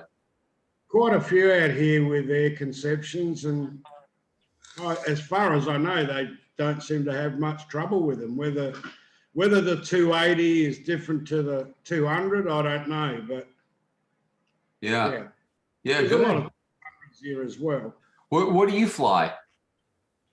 I got a PPC. I got a three-wheel Okay. Rotax 500. Gotcha. Yeah. Yeah, a little bit different to you guys, but just heavier, that's all. Otherwise, it's no different to any other trike. Yep. I bet you're happy every time you land, just like us. Yeah. It's always good to get in the air, but a good landing's always good. Yeah. A terrible landing sort of puts a bummer on the flight. It was the same. I used to fly GA aircrafts, and if you did a good flight and you did a shit landing, it's like it upset the whole flight, you know? Absolutely. That's right. It's all about how you end the flight. Yeah. I mean, you could have a glorious flight and then just a crap landing, and it just seems to stuff up the whole It screws everything. It's like cooking a great meal, but then at the end you burn it. Yeah. Done that. Don't tell the chef, though. Yeah. Where is he? He's on mute. Oh, He's texting his give me a chef. girlfriend. Don't tell his wife. Yeah, Chef, he's gotcha. preoccupied. Yeah, he's asking for a beer. No, I was replying to comments in the chat. Oh, And Tim Paul, he was in high demand not too long ago. he was what? I'm always in high demand. Yeah, TP, you couldn't hardly find it. Good one. Yeah, that was a crappy joke, Shane. Yeah, I get it. I'll try to wipe them up better. I'm running a little slow tonight. You got a joke, Shane? What's that? You got any good jokes? Oh no, He just told it, man. Yeah, I think that was it. I'm on a crappy night tonight, dude. I've just had a crappy day and got some issues, and it's just. Well, We love you, it'll Shane. get better. we know you have issues, but you know you got to get over it. We forgive you. We forgive you. You should forgive yourself. Oh no. Captain, where are you located in Australia? I'm in South Australia, like Adelaide, down the bottom. Sure. Yeah, I've been there a few times. We're in Melbourne. Sure. The wife and I actually looked at migrating to Tassie, Hobart area a couple of years back, and unfortunately they changed the rules in the middle of our process, and we weren't able to buy property immediately if we came in, so we decided we were too old and to sit around for years before rebuying property. You're joking. No, sir. Chinese seem to be able to buy property here, no problems. Actually, that's part of the reason that the rules got changed. Actually, in this specific, to make a long story short, it was a specific thing that Tasmania had set up because they were encouraging immigration as opposed to the rest of Australia. And it was a special program that said if you plan on living in Tassie, you know, we'll basically kind of waive or help you through some of the restrictions. And it got taken advantage of by a bunch of students, unfortunately, that wanted to stay in the country and had no intention of living in Tassie. So unfortunately, they pulled the program. Yeah, it's a nice little spot, very cold. If you've been there, you probably know that. It was cold and windy, and this was before PPG. So it probably wouldn't have worked out terribly well if I became a PPG pilot and then wanted to go to Tassie, because it's awfully windy and like you said, very chilly. There's not a lot of flying places down there. It's very mountainous. And a lot of trees, yeah. A lot of trees, lakes, so on, et cetera, et cetera. Yeah. And like I said, it can get very cold, very windy down there. Yep. But hey, it's a beautiful place. A lot of sailing down there. There's a big river, so they do a lot of sailing. A lot of money down there for that respect. Yep. And Aussies are always friendly folks, and you know, being able to get kangaroo meat in the grocery store is always a plus as far as I'm concerned. Yeah, it is a lot more readily available today. What does that taste like? Astronaut food. It's like beef. It's leaner, a little bit richer. In my limited experience, they also have fantastic lamb. Oh, yeah. We do have good meats over here. Going back to kangaroo, it's very lean, as you said, very rich. And if you cook it right, there's no taste of the gaminess and stuff like that. How do you cook it? Like a hamburger or what? Like a steak? Yeah, just the same as anything else. It's not like deer where venison, where you need to be extremely careful. From my understanding, correct me if I'm wrong, Captain, but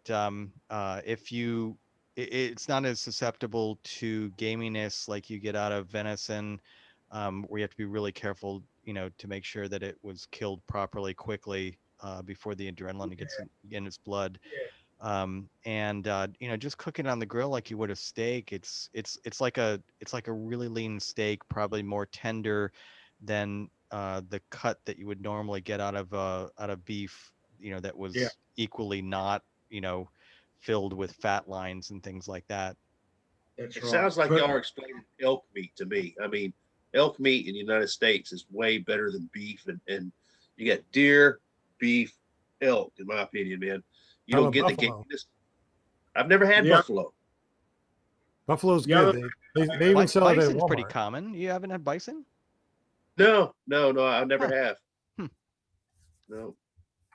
Yeah, they got bison, ground bison over at Walmart, so there's pretty readily available, I thought. Is that the Walmart in Denver? Yeah, we need to go to that Walmart in Denver, pick us up some buffalo. So Mark Beef from a Paris loaf. Swag says, "Do you cook that kangaroo in a pouch? How do you cook it?" No. So is it like a frog? Is it like a frog leg? If you just put one of those legs on there and it starts kicking, will it blow your like smoker apart if it kicks? I tell you, one of the guys, we went camping one time on the river, and one of the guys ended up shooting a roo, and it was too big to bring back, so he just cut the balls off, you know, the nutsack. Do you know it's impossible? Wow. You know it's impossible to get the balls out of a nutsack. Only Walter. Walter. Now what he's gonna be Walter. talking about. Wait a minute, Walter. No. Sorry, No. Linda. No. I sure wish Walter. you would have said that tomorrow night on my show. I can repeat it if you want. There you go. Walter, don't be talking about koalas. There ain't gonna be no barbecuing koalas. If I have anything to say, They just, don't eat koalas. Please you tell don't me. worry about the koalas. You got to worry about the drop bears. No, They drop out No. of the trees. Yeah. no killing koalas. You're on TV. Look, Woof, woof. you're on TV. Puppy. You're famous. Yeah, Right there's there. There's the Puppy. camera. See? Walter's got koalas dropping out of trees. We got iguanas dropping out of trees here in Florida. Y'all ever had jackalope? That is some Uh, good stuff, man. That's some real good stuff. That's good jackalope. That's not Yeah, even hello. real. The 8 point too. That's a big one. I bet you had no problem How getting old the is ball Red? sack out of that. Brian, This how dog old is is twice Red? as big as he was when I first got him. He's about a little over 40 pounds now. He was 15 when we got him. Every 4 week, months old. every week. Four Looks months. like- yeah, I know. He's so cute. Hey, Look- Shane. really hey, fluffy. He's a good dog. I wanted to tell Shane they make purses out of kangaroo ball sacks. Well, There's a reason to travel there. Yeah. What do we say about that? I don't know. Oh, you might want a nice soft purse. Hello, the puppy. Linda's like, can we please change the subject from balls to puppy? I Well, know. I have John I have something a little paramotor related that's not usually talked about, All and right. Okay. it's footwear. Oh, Right. good. Oh, So I got good stuff. a great pair of boots that I had to repair. And the reason why I repaired them is because they're awesome boots, but the bottom started to come off. So you see all the green tape, that's just holding the glue on until it dries, and then I'll take the tape off. But these are Keen boots. These are what I fly with all the time. And so I had to fix both of them. Is that from foot dragging? You ripped off the Not foot? a whole lot. It's back, basically the back heel. I went on YouTube and I noticed that a lot of other people with the exact same model had the same problem I did. So I've got anyway, I contacted Keen, and they said take photos and stuff. And I was like, well, you know, I'm going to fix my boots, but you know, if you want to send me a new pair, I'll take a new pair. But I don't think they make them anymore. So I got some E6000 adhesive from Walmart today, or no, from Home Depot, and I glued them up. So hopefully they'll be good to go tomorrow, and the weather will be nice, and I'll go flying again with them. I've got that exact same pair of shoes, and it did exactly the same thing. I bought them in Alaska. Yep. Yeah. They're great boots, though. They were good. Yeah. Until they let go. Yeah. What about these Solomons or whatever everyone raves about? Solomons. I hear those are pretty good. These are Keen. They're called Keen, Keen. Now, do Hobos they are have, good too. do they have the little hooks on them that might catch riser lines? Yes, only at the top. There's, you know, they're regularly laced, and then they have. Let's see if I can show you one. Yeah, that's The basically what I'm top talking about. has one hook, but there's no way that it's going to catch a riser line, and I'll tell you why. It's because I go around it twice. I pull it down, and then I go around and pull it again, so it gets full. Anyway, like nothing else could fit in there after I tie them up. If that makes any sense. Yeah. We don't have television. We're definitely going to have to talk more about footwear and different things that we wear when we go fly paramotors. If anybody out there has a paramotor joke, please go over to clearproptv.com. It forwards over to ppgzone.com/clearproptv. Fill out the form at the very, you can just put your name at the very bottom. It says your paramotor joke here. Write out a paramotor joke because we're going to be trying to put together some paramotor jokes. So if you got a good one, make sure you go there and let us know. And if you know a good one, put it in the chat. And if you know it, jump on here. Tell us a good paramotor joke. Does anybody have a good paramotor joke? I want to hear one. I need to hear a joke. Anybody? Paramotor joke. Yeah, a paramotor joke. Be a joke we heard on a paramotor show about a midget.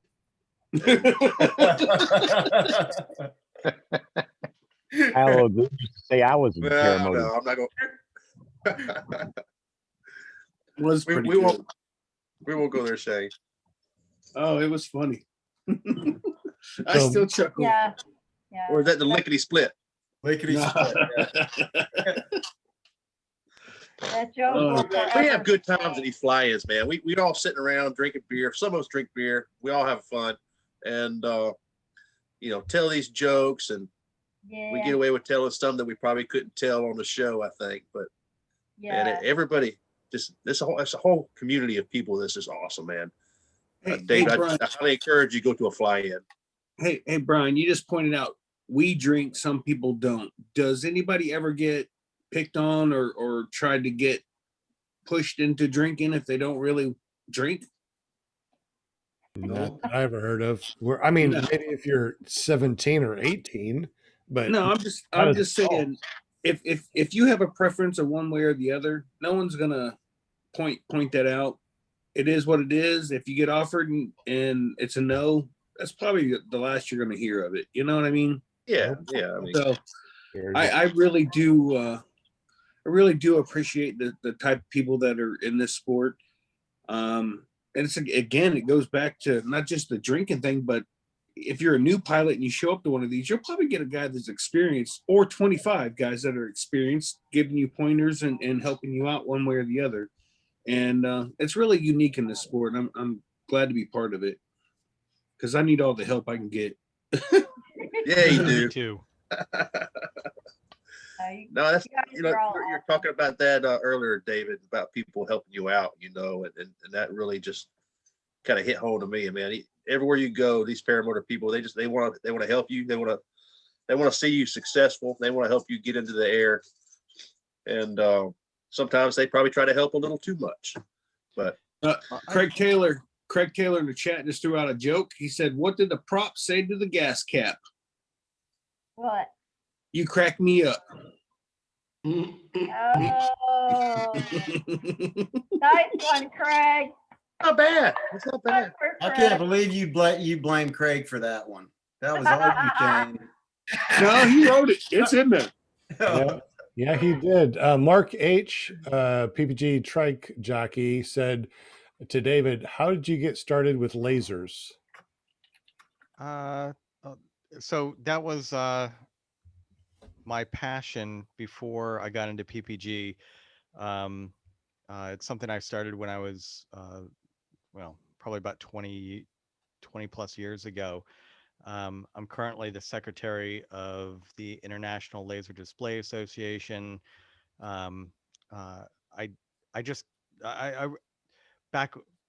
Way back when in my first job, I was working 80-hour weeks and things like that. And, I was doing tax software design, and you get a lot of time to try and think creatively while you're just trying to follow rules at work. And I dreamed about creating a space where I could sit there and just program light and laser shows that I could just run automatically. I was a big fan of Pink Floyd at the time, and they were big into lasers, as were a lot of the 70s and 80s rock groups. And so that was a dream of mine that I pursued as the technology advanced. And actually, the room that I'm sitting in here right now, if I aim my camera up a little bit above me, you can see some of the moving heads and things like that. I've actually got a home disco that I've installed into the multimedia room in my house. And Are you running DMX for the protocol over there? yeah, I use DMX for the protocol for all the lighting stuff. That's just kind of standard. I use one of the two major programs for the laser show stuff, and I run them simultaneously. And in this space that I'm in now, I've got 19 laser projectors, all of which I built myself. Several of them do glow in the dark type drawings. So in this space that I'm in, all of these walls around me are actually painted with glow in the dark paint. And so I use a UV laser that draws on them and, basically stays on the wall for about 10 minutes or so, which is really good for, timing with a song and things like that. You can, draw a whole scene on the wall, or you can just draw lyrics or whatever else as you're going along. And so that was my real passion before this, for many years.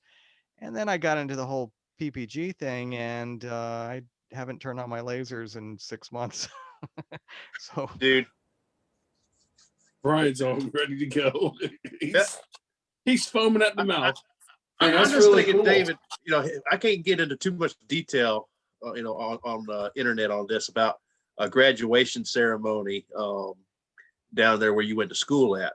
Can you imagine Mike Brown wrapped in a wing inside that room with all those lasers? Mike seems like a reasonably conservative guy in my limited experience with him for 2 weeks. No, I really can't see that. I think he said he had a couple. Shoot, I think on the day that he got us all in, he and the fellow trainers got us all in the sky on the same day. I think it was day 5. I think the instructors all celebrated that night, and he had a couple hard ciders, and that was a lot for him, he said. So no, probably 2 beers, and maybe that's when he would wrap himself up in a wing. He struck me as a guy that doesn't party hard. So did you not have a ceremony at the end of your training or one of the last days? No. Okay. Well, I mean, we all got our coins and things like that on Gotcha. day 5, but whatever you're referring to, Brian, I'm not familiar with. I'm gonna send you a link to a video that's private on my YouTube channel. Okay. I promised Eric Fairwell I wouldn't share it because it kind of gives away some secrets of ceremonies that they have. And the coin thing is one of them, but this was much different. I'll send you a link. I look forward to it. Yeah, man, you're gonna like it. You'll see what I mean then. Okay, I have my joke. Okay. Yeah, Amy. No, I'm not. Get back over here. Be part of this. Go ahead. Let her rip. All right. Did you hear about the alcoholic transvestite? No. He just It wants, dra- huh? It flies the air conception now? I don't know. Mark didn't have one of those. What's the punch? Is that the punchline? No, that's not the punchline. Oh. All right. So all he wanted to do was eat, drink, and be merry.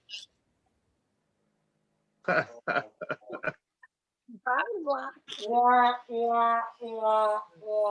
thinks it's funny. So I think that was a awkward laugh. no. Oh, come on, man. Why you gonna pick on me? I've heard them enough when I tell jokes, so I know what they are. Hey, it's better than the last groaner you told. No, how about the midget joke, Shane? What about it? To me again. She said, It's a short joke, Amy. You'll be all right. Does that mean it's her level? What?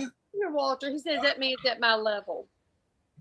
As long as somebody's there so they can explain it to me, we can listen to more midget jokes. Yeah, Yeah. see, I'm the one that explains those to Eric. That's right. Because he rides the short bus.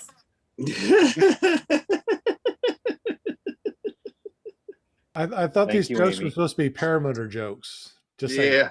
These are off topic. We couldn't think of any paramotor jokes. Okay. Well, we need to get our A little thing. paramotor is not a joke. No, exactly. The closest thing you're gonna get to a joke is watching me take off. That's it. He flies So a short why- wing. Why did the midget always laugh when he foot drags the grass when he's flying his paramotor? What? Why is the midget always laughing when foot drags? You make Oh, it I up. bet I know this. I bet I can figure out where he's going with it. Because the grass tickles his balls. I knew it. I knew that's where he was going. Gosh. I knew that's where he was going. Sorry. I had to change up the joke a little to make it a paramotor joke. Okay. Amy, did you get into the air on the weekend? No, weather's been bad. Okay. Yeah, weather has not been very good. It's either Amy? too windy or it's rainy. 2 weekends Just ago, send it. super windy. Now it's rainy. Just The last 2 days was great flying down here, guys. yeah. We See? were exhausted. We were exhausted yesterday. Oh. I don't want to go out there. He's like, I don't want to go out there. Do you want to go out there? I'm like, no, I'm tired. I actually took a 3-hour nap in the middle of the day. I never sleep during the day. Siesta. I flew for a whole hour yesterday in shorts. It was tough. I'm guessing Yeah. the shorts have nothing to do with it. I'm saying we had pretty good weather. I've got 4 flights in about a week here, so that was pretty good Well, that's for awesome. Alabama. This time of year is usually pretty windy. We were going to go to Galveston. We didn't even go to Galveston Saturday because the weather was so bad. I haven't flown since I flew over the alligators. That's been it. That's cool. Wow. It's been a Oh, minute. no wonder you're depressed. Yep, I'm very frustrated. Extremely frustrated. I get it. I flew for I didn't fly for a whole month before that, before I got those flights in. So man, I was like I don't know, crackhead with no crack. I needed a fix. I'm I just a noob. needed an altitude adjustment. I'm just a noob, and it's like 3 days, and it starts to creep up on you, and it's like I really need to get up soon, and you just sit there and I mean I'm pulling up windy blue, just watching. It's like maybe the weather will change, maybe the weather will change, and if a week goes by, that's painful. 9 days, it's really painful. 3 weeks, the one time, that was really rough. It's an addiction. This is what I get to look forward to. Yeah. Yes. Yeah. There you go. Yes, actually, it is.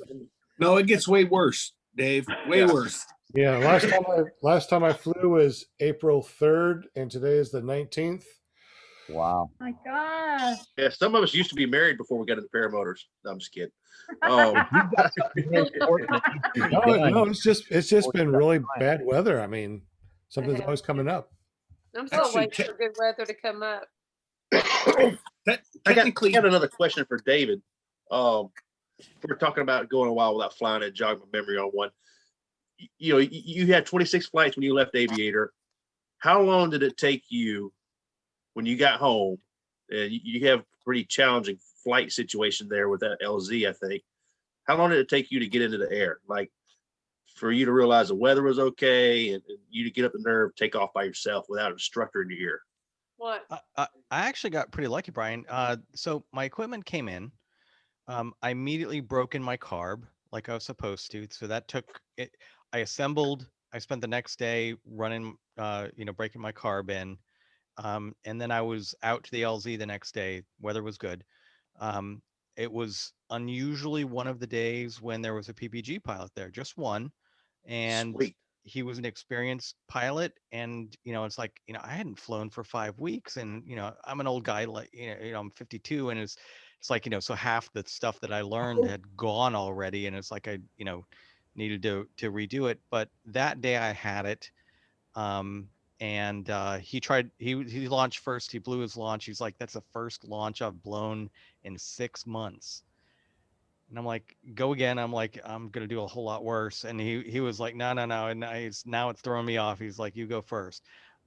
I go, I take off. I ask him about it later. He's like, I think that was a textbook perfect launch. He said, you ran a long ways, which I apparently do on a regular basis.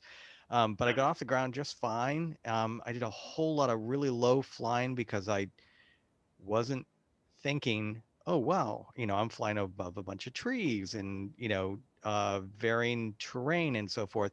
He basically walked me through the area around the airport before I took off, which was really nice. He's like, the winds are a little shifty over, over there. And, it's like, a lot of people have never flown around the mountain that's right behind, the LZ. So it was really nice to get that. And I've never seen that gentleman again. And, I'd really like to thank him after the fact, because I mean, that breakdown the first time I was there really kind of set my mind at ease, at least for that flight. I had a wonderful flight. I was flying, just 100 feet above the trees and stuff like that, too low, honestly, but the weather was great. And I really should have been watching for emergency outs and things like that, which I've of course learned to do over time, in my area. But yeah, I really appreciated him going through that. And so we had another new pilot show up after training, also coming from he was coming from Dunellen. And so I tried to do the same thing for him, walk him through what I had heard, what I had learned, the time period that I was there. And we've flown together since then, which is really awesome. And that's one of the nice things about this sport. We're not competing with each other, we're competing with ourselves, I think, for the most part. And we all want each other to be safe. We want the sport to continue to evolve like it has. And we can all win together. Well said, man. Yeah, you fell into a lucky, fortunate situation to come to your home field and have somebody there to mentor you right off the bat, to give you some tips anyway. So that's lucky. That's fortunate. Yeah, for And sure. I being, mean, that was a one-time thing, and then I was pretty much on my own after that. you had the help when you needed it, though. I mean, Yeah, right? that couldn't have been a better start, because I mean, I'd really love to hear more stories of pilots once they get out of training, especially if they do it remotely, get back to a completely different environment in their home space and be alone. And it's like, okay, well, now That was you me. go. Yeah, exactly. And it's like, okay, well, now you have no one to tell you that you've done something right or wrong. You've got no one on the radio if something goes wrong. If you get lost, which honestly was one of my concerns early on, it's like, what if I can't find my LZ once I'm gone? Because I tend to fly pretty low. I'm usually in the 200 to 400 foot, AGL range. What happens if I'm lost? It's like, how do I get back? Now I've got the Garmin what is it, Fenix 5 and Stewfly. So it's like, all I have to do is look at my watch and I can see, it's like it's got that little red arrow saying, oh, your LZ's behind you. Now, of course, I'm lucky enough that the LZ I've been flying out of, for the most part, is right in front of the largest little mountain that they've got there, which is only like 1,000 feet or so. But it would be really hard to miss it. So yeah, I can always work my way back to my LZ no matter how far I fly or what I'm paying attention to. But yeah, I mean, honestly, that kind of someone watching over you, that pat on the back, things like that, that means a heck of a lot to those of us that don't have a lot of experience and are just trying to get comfortable in our own heads in a new space. Yeah, a lot of people don't have a sense of direction very good, like where you went, where you've come from. It's just go back the other way and, heading, compass heading, whatever. I mean, if you were out in Australia flying, out over the desert, It's like, how are you going to figure out which direction you're going back in? I mean, obviously, you can watch the sun and things like that, but yeah, that would be a concern for me. But yeah, Shadows, like you said, it's where the sun is. Where did you take off from? We don't travel that fast. It's not like an aircraft and you're going to fly 200, 300 miles away in a couple of hours. Yeah. Even though you can't see your LZ, you should know which way to go back.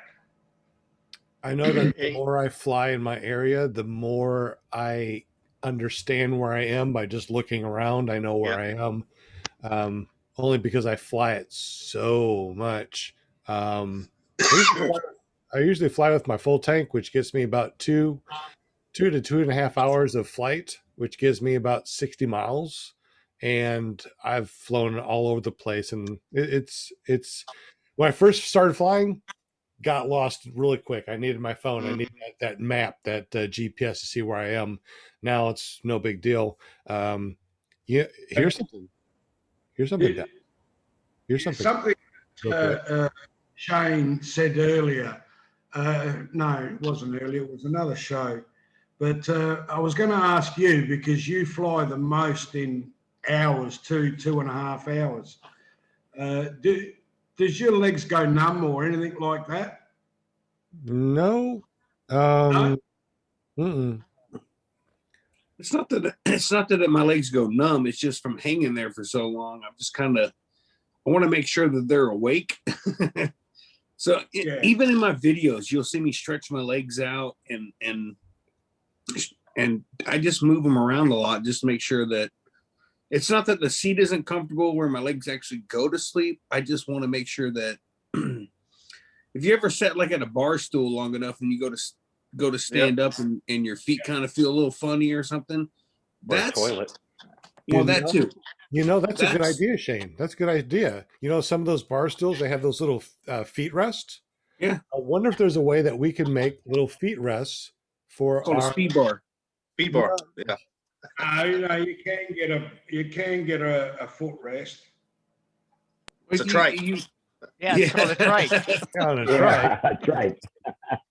If I sit at a bar stool too long and I stand up, I'm going over.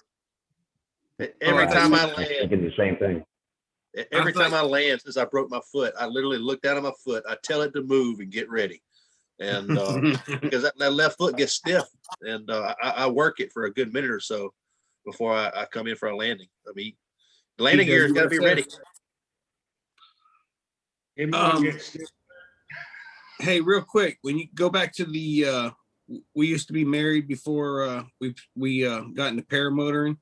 Actually, paramotoring has saved part of my relationship because my wife likes to sleep in on the weekends, and I get up in the morning and I go fly, and I don't come back till 10:30, 11 when she is almost ready to get up.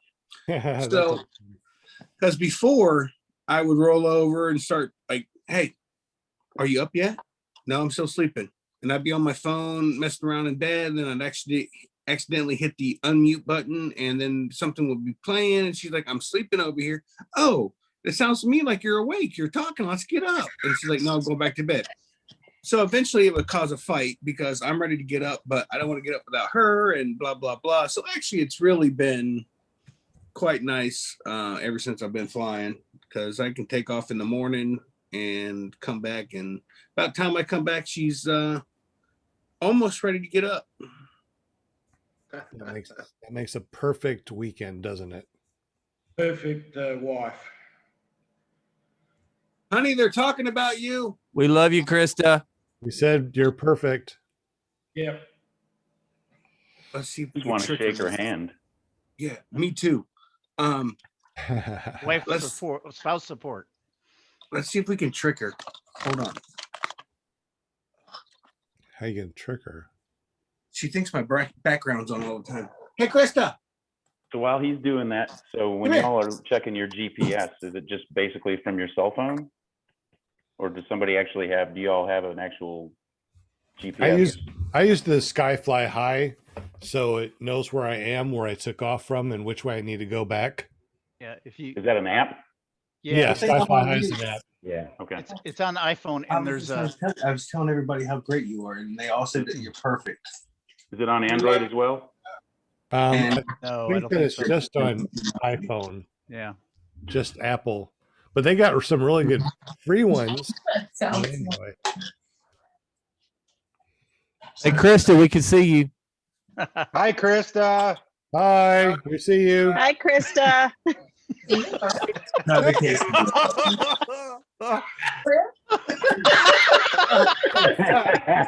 I love it. I can't see you. Do you see yourself on TV? I have no clue. It's way delayed and I can't see that. There's no. Do you see me on there? Do you need anything? No. Why are you She's crawling across. Hey, We see her. we see you. We can see her. They can't see you. Say, Y'all you were in listening to trouble, this. buddy. If you are or You're in listening big trouble, to Shane. this, Happy Gotta to run. never be on the internet That's so too. bad. gotta run over to So bad. clearproptv.com. Watch this episode. I That was have great, no idea- Shine. No idea where we are right now, but you gotta watch it. It's Put the wig on and go hide somewhere, man. So what I did is I turned on another channel, another show. Oh, one of the old videos. Yeah, and she doesn't see herself, so she's like, "I'm not on there." I'm like, "Do you see her on there?" She's like, "It's delayed," and then she's like, "I'm not sure." So she got on the floor, crawled on her hands and knees behind the couch to leave. Now, all your friends on the show had to say, "Hey, Krista, we can see you." Yeah. They can see me. Oh my god, I'm out of here. Shane, your friends suck. Well, the funny man. part is because she has to wear a mask all day long at work because she's in the medical field. She's got her face is all like breaking out or whatever because of the mask. So she started this skin peel thing. So she's got like her face is starting to peel and everything. And I'm like, "What's on your face?" She's like, "My face is peeling, leave me alone." So I make sure I pointed out that her face is peeling. She's like, "Stop it. My face is peeling." I know. He's gonna kill you.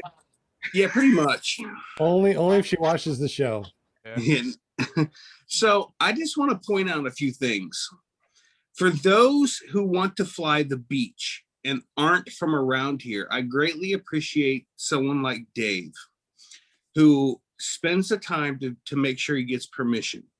Because as someone who is part of several paramotor pages on Facebook that are Florida people only, there was a particular person who flew out of, I don't know, Ormond Beach with a 360 cam right over top of multiple people and buildings and stuff, and they're so not happy with him. So not happy. So It seems like the people that get in trouble are the ones that are filming themselves doing things wrong and then posting it on the internet. Yeah, I think I saw that video. literally, if you're Yeah. doing a 360 camera, you cannot say you weren't flying over someone, because you know what? All you have to do with the 360 camera is look straight down from that point of view. You can't say from my point of view, I wasn't over top of somebody. But if the camera is 360, you can literally go straight down from that camera. And where are you at? You're literally launching over a family, small children. Oh, wow. You look cool, brother. Let me tell you. And I think he's from the shallow end of the gene pool. Listen, I can tell you that I have watched one particular post that has gone on for days and just absolutely disgusted with why people come here. They don't do like Dave does and check your local law enforcement, county, whatever. You know, I won't defend those people, but some of them just don't know better. They haven't been told yet because maybe they self-trained or they didn't get any proper training or anything. An aviator, the first rule they teach you, and it's printed above the chalkboard, and the main rule is DBAD, D-B-A-D. I think you all know what it stands for. Yep. No, what does it mean? Don't be a dick. Ah, You know, Yeah, I mean, basically. Florida is especially challenged because I mean, somebody, the story I heard was during training that a beach passed a rule on the west coast of Florida that said you couldn't fly PPG from there anymore, and two guys took off. One guy took off, one guy was on the ground. Police approached, said, "Hey, you know, they passed an ordinance, you can't take off from the beach anymore." And he's like, do you have the ability to call your buddy and call him back? And he's like, yeah. And so he called his buddy, and his buddy basically came back with a bunch of curse words for the local police department. And then all of a sudden, a good deal of the west coast of Florida is suddenly not available in a state where there's just a tremendous number, you know, per capita compared to the rest of the country, of PPG pilots. And what a devastating blow to not be able to fly on the west coast of Florida. They have beautiful beaches, great weather, just a beautiful, beautiful area to fly. well, Mark from Paraswag USA can contest to this. We don't have to fly from the beach here. We can go to a local airport and fly right over the river and to the beach within 15 minutes. And you can go and spend an hour going down the beach. Well, spend 35 minutes going one way and 35 minutes back, and then fly back over the river. And you will have some of the greatest footage you will ever get for flying the beach. My concern is, well, actually, it's not a concern, because the particular airport that I fly out of, to do that, you have to get a badge. You have to get permission to get onto the airport. And if you're like, well, I don't want to get a badge, I just want to come for the day. Okay, well, they don't open the office until like 10 o'clock in the morning on weekends. So you're out. And then they close by like 2:30, 3 o'clock on the afternoon. So guess what? I don't have to worry about you showing, unless you want to show up at 2 o'clock in the afternoon and sit there for 3 hours waiting for the winds to get right, or it's time to fly. But the beach over here on the East Coast is pretty much shut down unless you find a private campground that is PPG friendly, which I know of one. And that lady is super nice. She's just like, hey, go have fun, don't break nothing, and don't kill yourself. And that's pretty much it. That's her rule. So it's kind of challenging here, because you only really have 2 spots you can fly from and get to the beach, unless you go from the compound.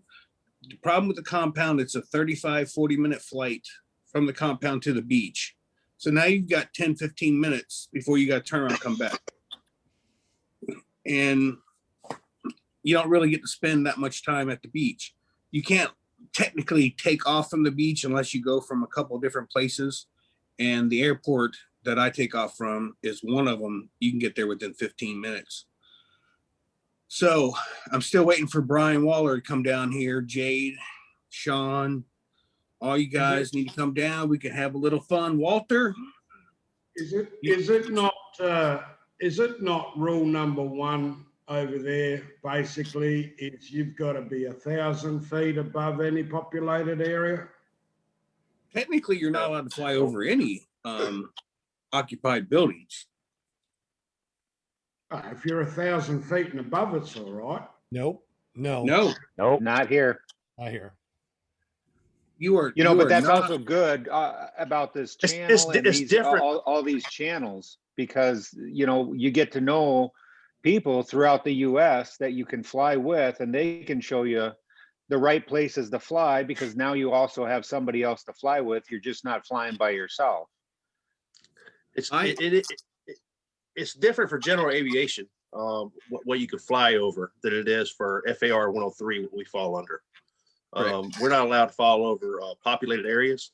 With general aviation, like you can fly over a city, but you have to be maybe 1,000 feet high, 2,000, depending on the airspace. 500, yeah. So the rules are different, whether you're general aviation with a private pilot's license or FAR 103. Australia is probably different, so don't know. I'm not saying over a city, but if you were at the beach, let's say, long as you're 1,000 feet up, you're not gonna, encroach on anybody's,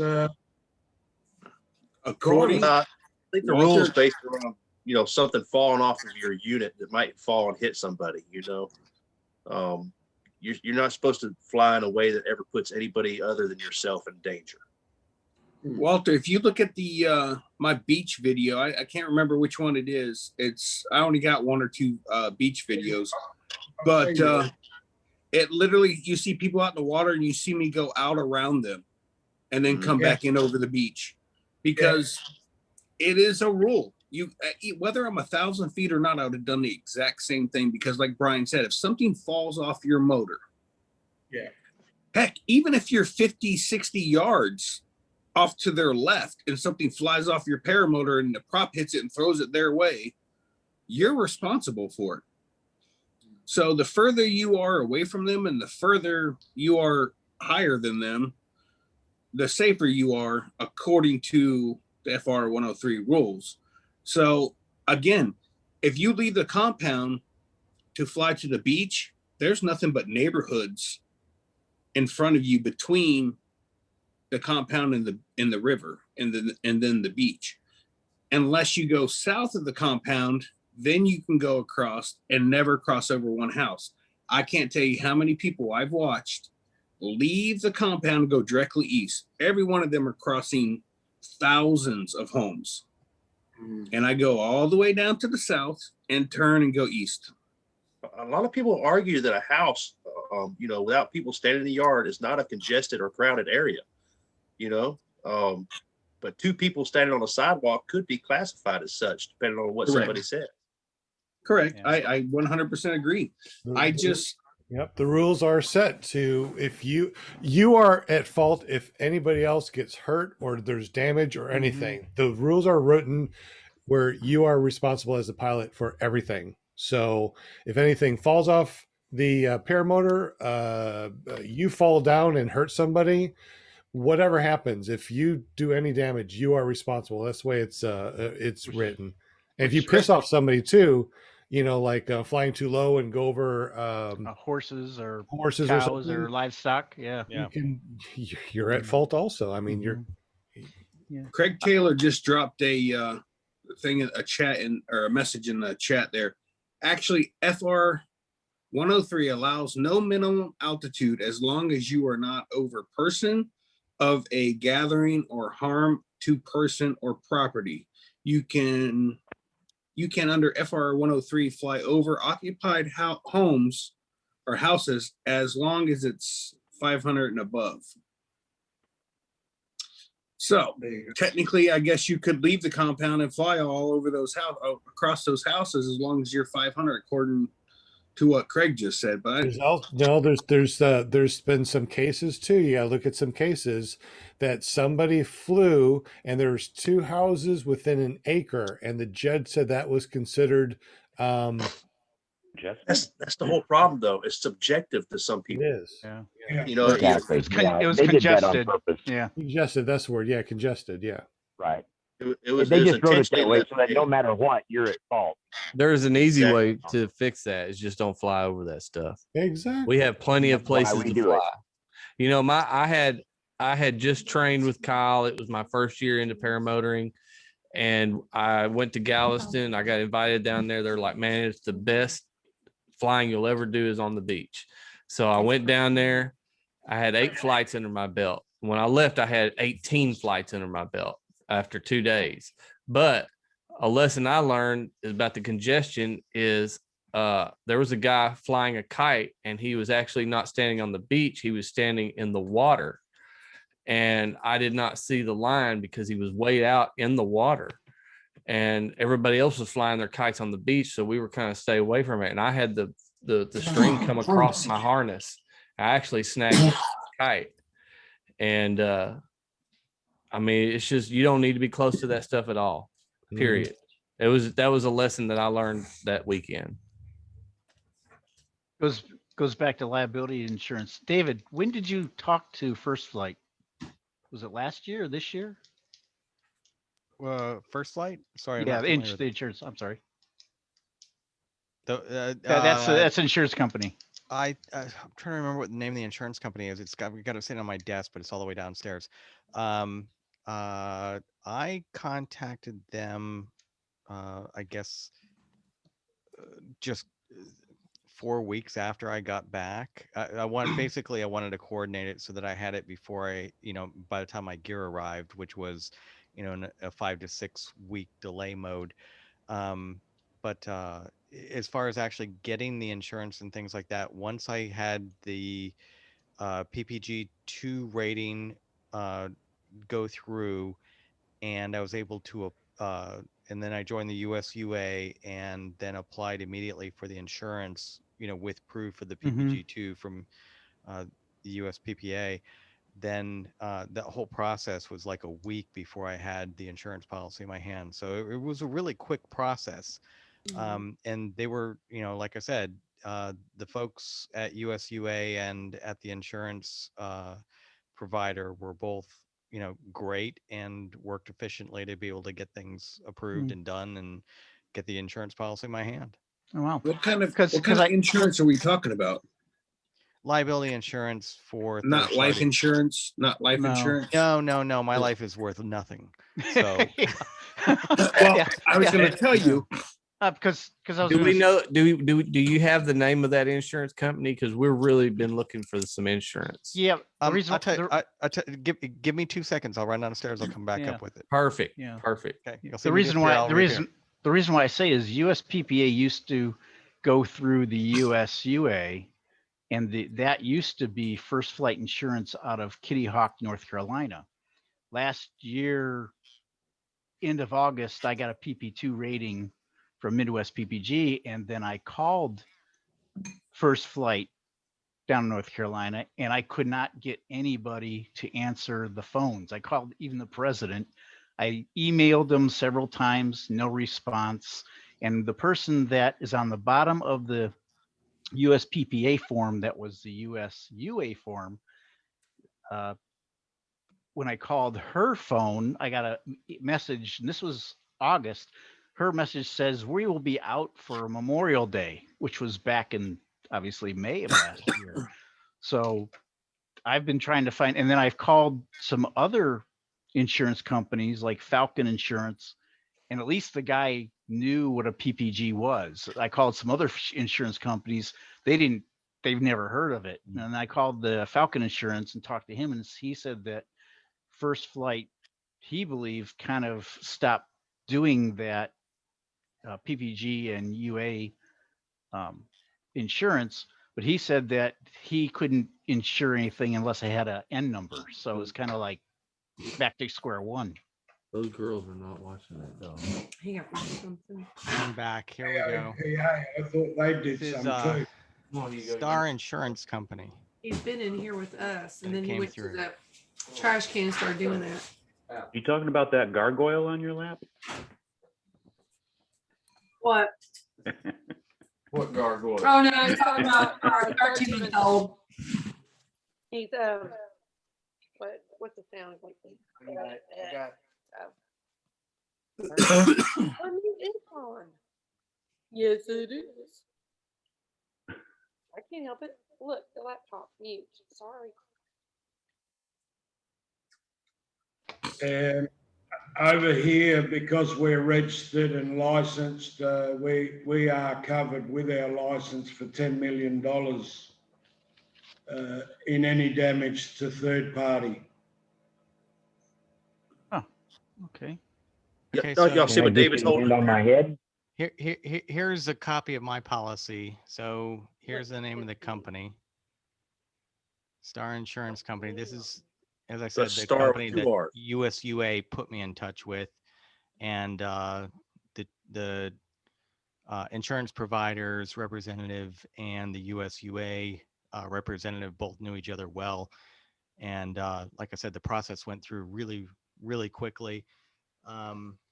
Here is a copy, if you can see it, of the liability stuff. So it's $1 million per incident. I really don't think my 200 pounds of weight dropping out of the sky could cause $1 million worth of damage to anything. But just in case, it's there. And it, you know, if it puts people at ease, especially, I mean, if you think about it from the perspective of, you know, here's some dude that calls you up and you're the director of parks and rec for, you know, Podunk County, wherever, and you know you're asking for permission to fly something that he's never heard of before that has a prop that's going supersonic speed, and God only knows what you could, you know, who you could collide with, you know, in you know, young soccer players or whatever else. It's like, hopefully this, you know, this little policy helps put, you know, somebody's mind at ease. At least that's the plan. I just want to point out, anybody notice that shovel? I mean, that spoon that Amy is using right now? That spoon is huge. What is that, a shovel? Oh my, look at the size of that spoon. Shovel, isn't it? Oh, it's just That thing is huge. it's perfect for my mouth.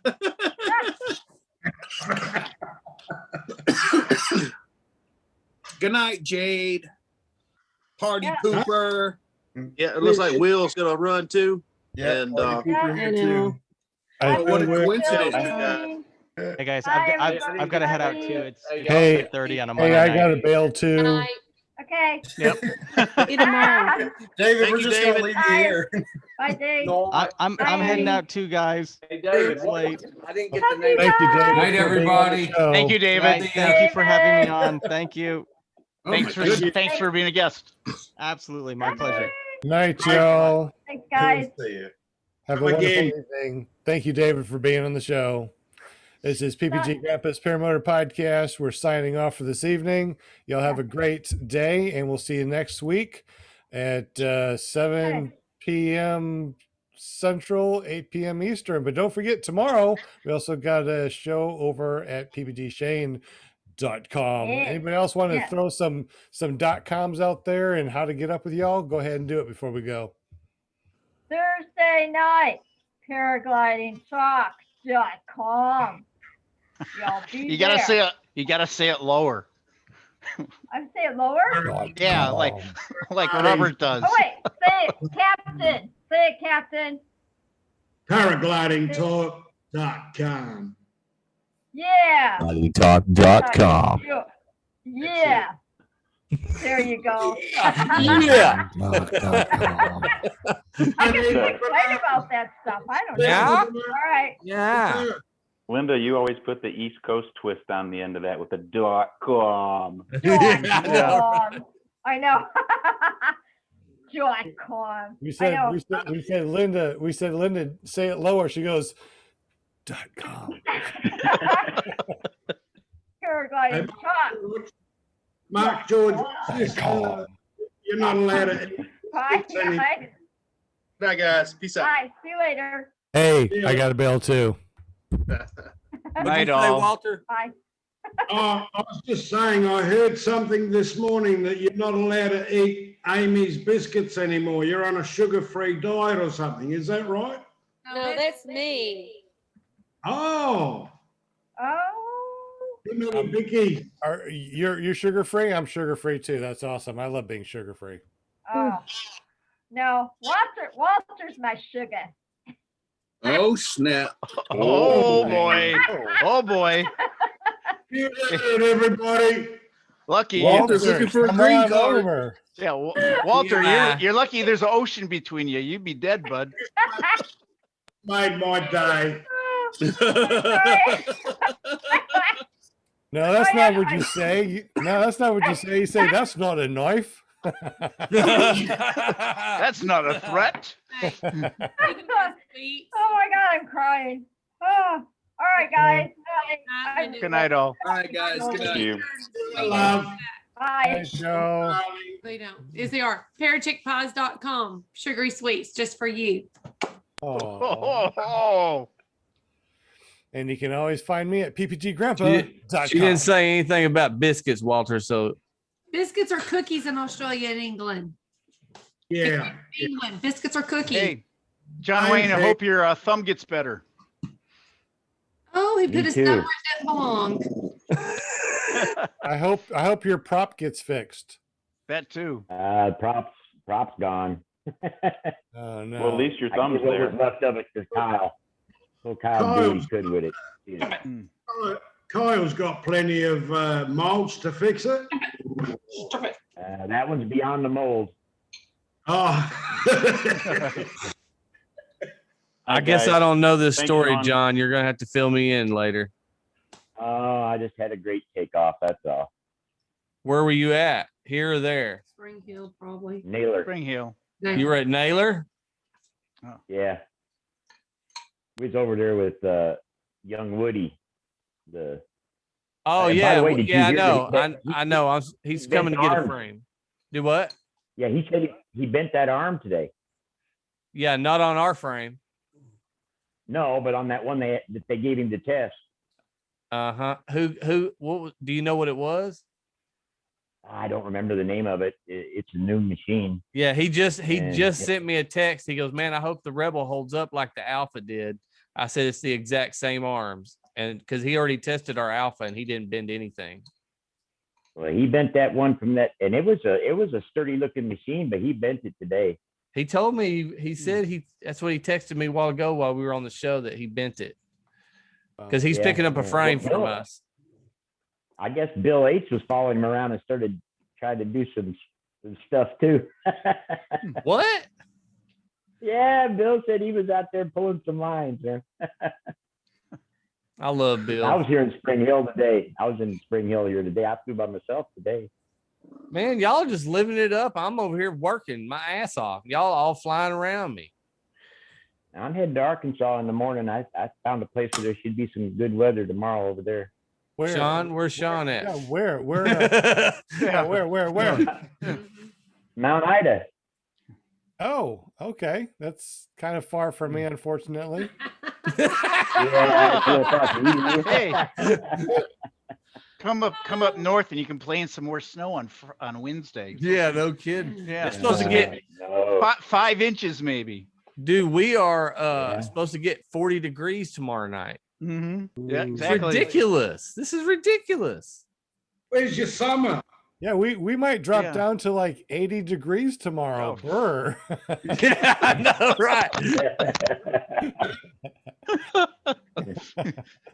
Hey, so anyways, this Friday is my last day of working for the man at 4 p.m. So pretty much after that, I can pretty much do whatever I want to because I am my own paramotor company now. So My gosh. Wow.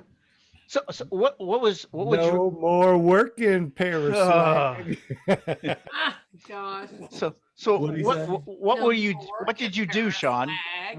What was your occupation? I was a computer engineer for many years. Had my own company, and then after my heart surgery, I decided to do work for the man. That was easy and simple. So I went to work for Byte Squad and helped set up everything IT wise. So I was IT for Byte Squad over here in Conway, and the market coordinator helping out other drivers. And I was doing a couple other jobs too on the side because, this last year, my wife didn't have a job because of the COVID thing. She worked with the airlines. Oh yeah. So she just recently got a job working at a bank that she loves. She'd rather do the bank than work for the airline. She said, I'm like, hey, glad you found something better to do. And so, not all the strain is not there anymore. I don't have to worry about working so much. And this Friday, I'm back to working for myself again. No more working for the man. Oh, congratulations. Yeah, buddy. Yeah. I'm still in IT as well. So yeah. The computers don't care. They don't sleep, they don't eat, and they don't go. And they No, don't I care. started working back when they were the 285s or the 285s or 286s and old DOS commands and stuff like that before everything went GUI back in '95 when Bill Gates decided to do his Windows 95 and Steal it remember from America Xerox. America Online pumping out all those free discs everywhere. Wow. Yep. Good old. Yeah, I I worked a on Commodore 64 when they first came out. yeah. I had a VIC 20. I worked on the big machines, the things that were sizes of elevators. Oh so- yeah, the computer that is Yeah. now in your pocket that was the size of Yeah. a room. Yep. But you laugh, but the I original, know. I believe you. one of the original things, they had a whole floor just full of disk drives. Now that same disk drives stand in a thing about 2x2 or a 3x3 four space. They used to take up a whole room. Terabytes and terabytes of drives on this little tiny space. It's amazing. Yep. Hey, Sean, if you, Shane, I mean, no, Sean, if you're a computer whiz, how come your computer's glitching? Because he's not the computer. It's not the computer. It's the internet. There's a Hey, difference. Walter, have you ever seen a mechanic's car? Yeah. Okay, all right. There you go. Not the computer. It's not the computer. It's the internet. Yeah. Internet. I mean, I have a problem with the internet, so I'm going to go talk with Gore about that because he invented it. So maybe he can fix this damn thing. I love it. He needs to come up. Hey man, it's cool. We just had the phone company come out. We had fiber optics in our neighborhood put in. So they came out and installed it. And when they left, I paid no attention because I was working my regular job while they were installing it, right? Yeah. But when they left, I went and looked at the cable is a little bit bigger than the optical cable that you would use for sound. Oh, yeah. I'm like, holy moly. And we're running 1 gig up, 1 gig down. Yeah, one wire. It's all laser. I know. I love it. Amazing. And we're hauling butt too. And no limit. And saving money. Yeah. It's cheaper. Yeah. Ours has phone, TV, internet, one wire. That's crazy, isn't it? We don't have a landline. I remember the good old days when we had T1 in and we're like, wow, T1, this is awesome. Yeah, T1. That was business. That was big time, T1. Yeah, that was $1,000 a month or something. Yeah, something like that. What do you guys pay for unlimited over there? What do we pay for ours now? Hey man, this new stuff we got, believe it or not, the first year cost us $70 a month. Mm-hmm. Yep. That's not bad at all. That's for internet. Yeah. That's just internet. We don't need anything else. We're paying 110. Yeah, with the cable company. Yeah. We're paying the just for the internet. It's the pro, $100 a month just for the pro. Yeah. Yeah. It's somewhere around there. It's between 70 and 100 depending where you are in the country. And I'll ask, what's the speed like? Because I know we got shit speed over Dude, here. we're running it Lightning fast. we're running 1 gig down, 1 gig up. Mm-hmm. 1 gig? Yes. Wow. That's dude, we're hauling ass. That's I fast. couldn't believe it. Hey, when he plugged me in and he did the speed test, it went over 800 plus, and I'm like, holy moly! And uploads the same. So I'm like, yeah. Wait till your whole neighborhood gets on. I know, but still, man, I know. That's what happened. That's what happened to me when I first got on. I was the first one in the neighborhood. Lady came to the door and says, from the old internet company, she goes, we're going to be using fiber all the way up to the house. I'm like, yeah, I'm there. And she goes, the rest of your neighborhood didn't want it. And I said, I want it. And then when I got it, it was 800. Now it's back down to like around 100 because don't be telling me that. Quit busting my bubble. Come on now, you'll have me paranoid. I'll be checking it like the stock market every day. Yeah. Your mileage may vary, but yeah. You know, in 50 years, they're going to look at us and watch this video and say a gig up and gig down. That's it. Just like we look at dial up right now. We're like, dial up? Are you kidding? That's awful. God. Dude, my very first game I ever played online was Duke Nukem 3D.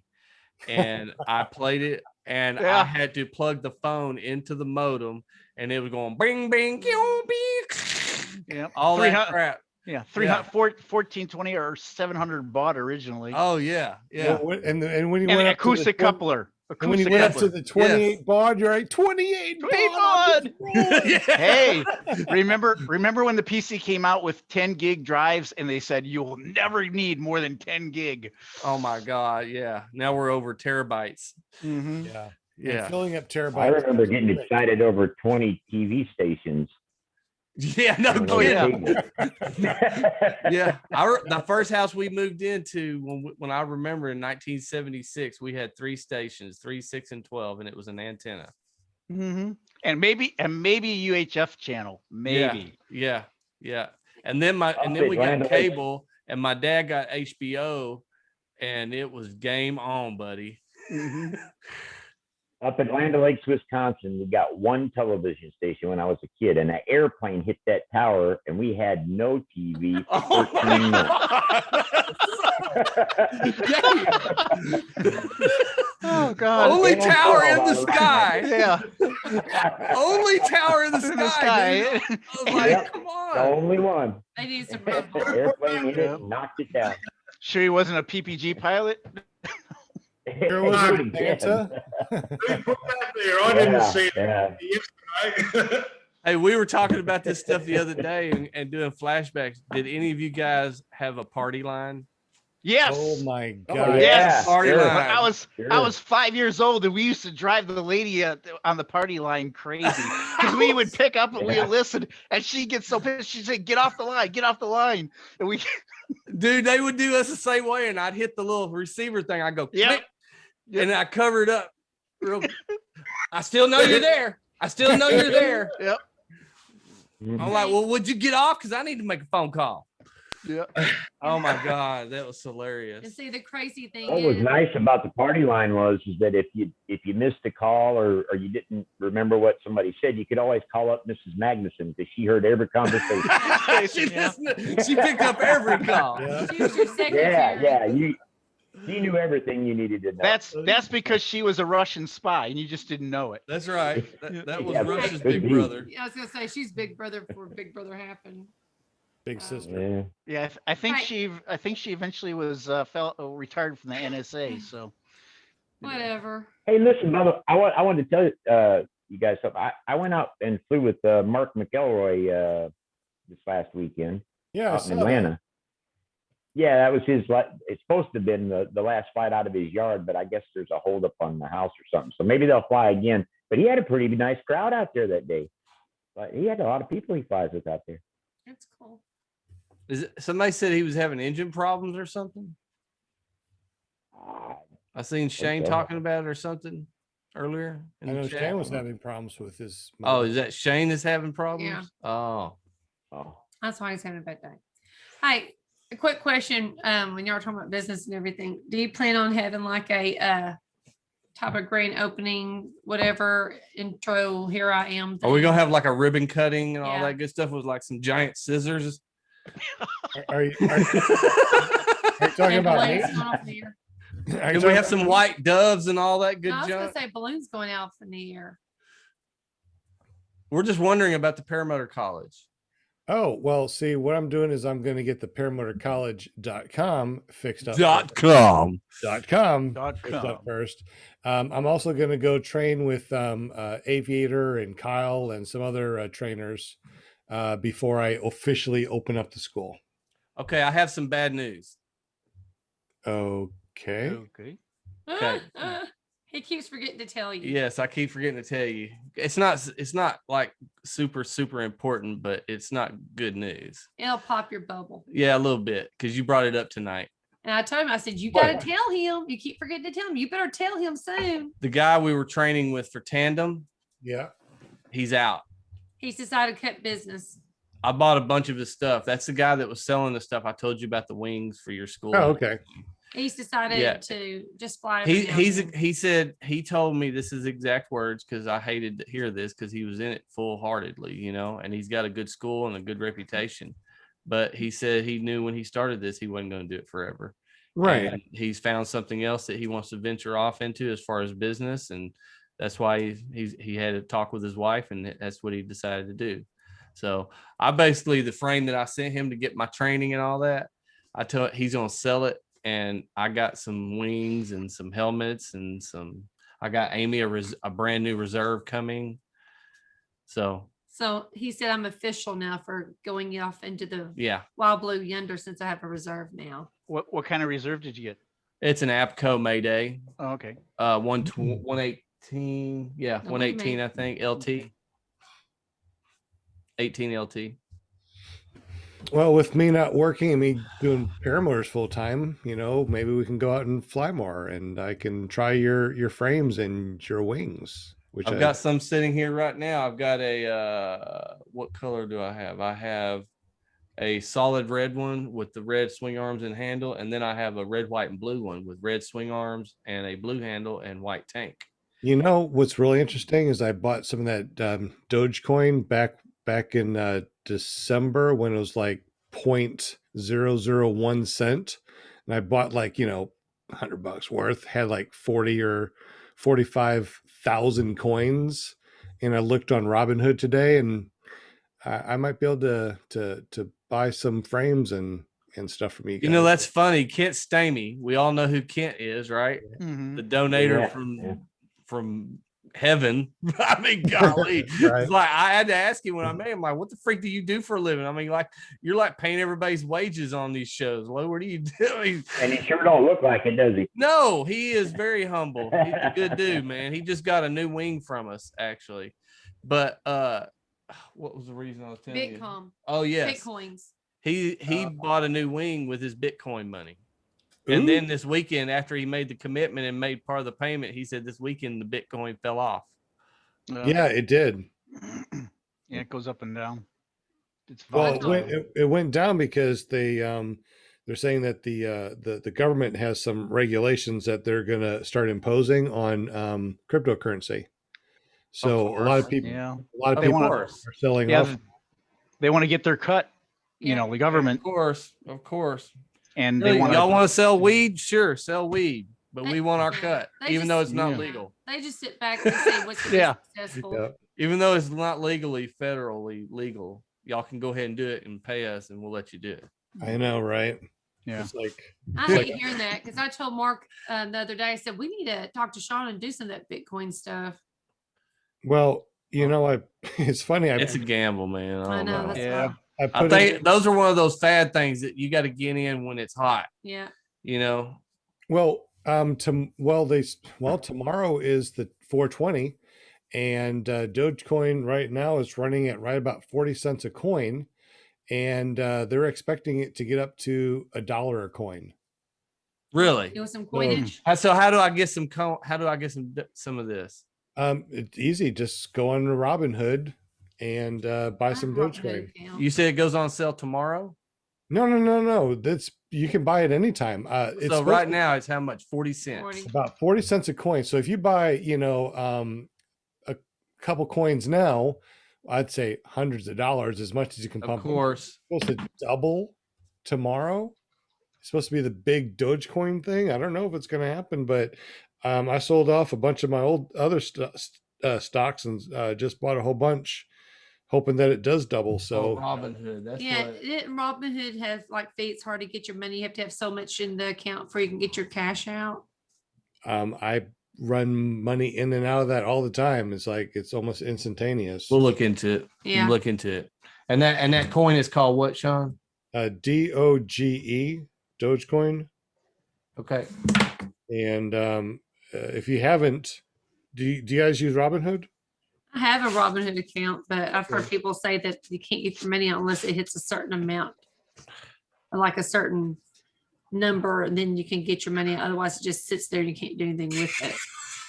Uh-oh, my wife is calling me. Time to That go. is time to go. Thank you guys Yep. for being here on the Double show. down. Yep. Take care. On that note, since my wife is in bed next door. Hey, did y'all hear the name of that insurance company? Because I never did get it. Yeah, from it was Star, STARR. Yeah. R. Two R's. ARR.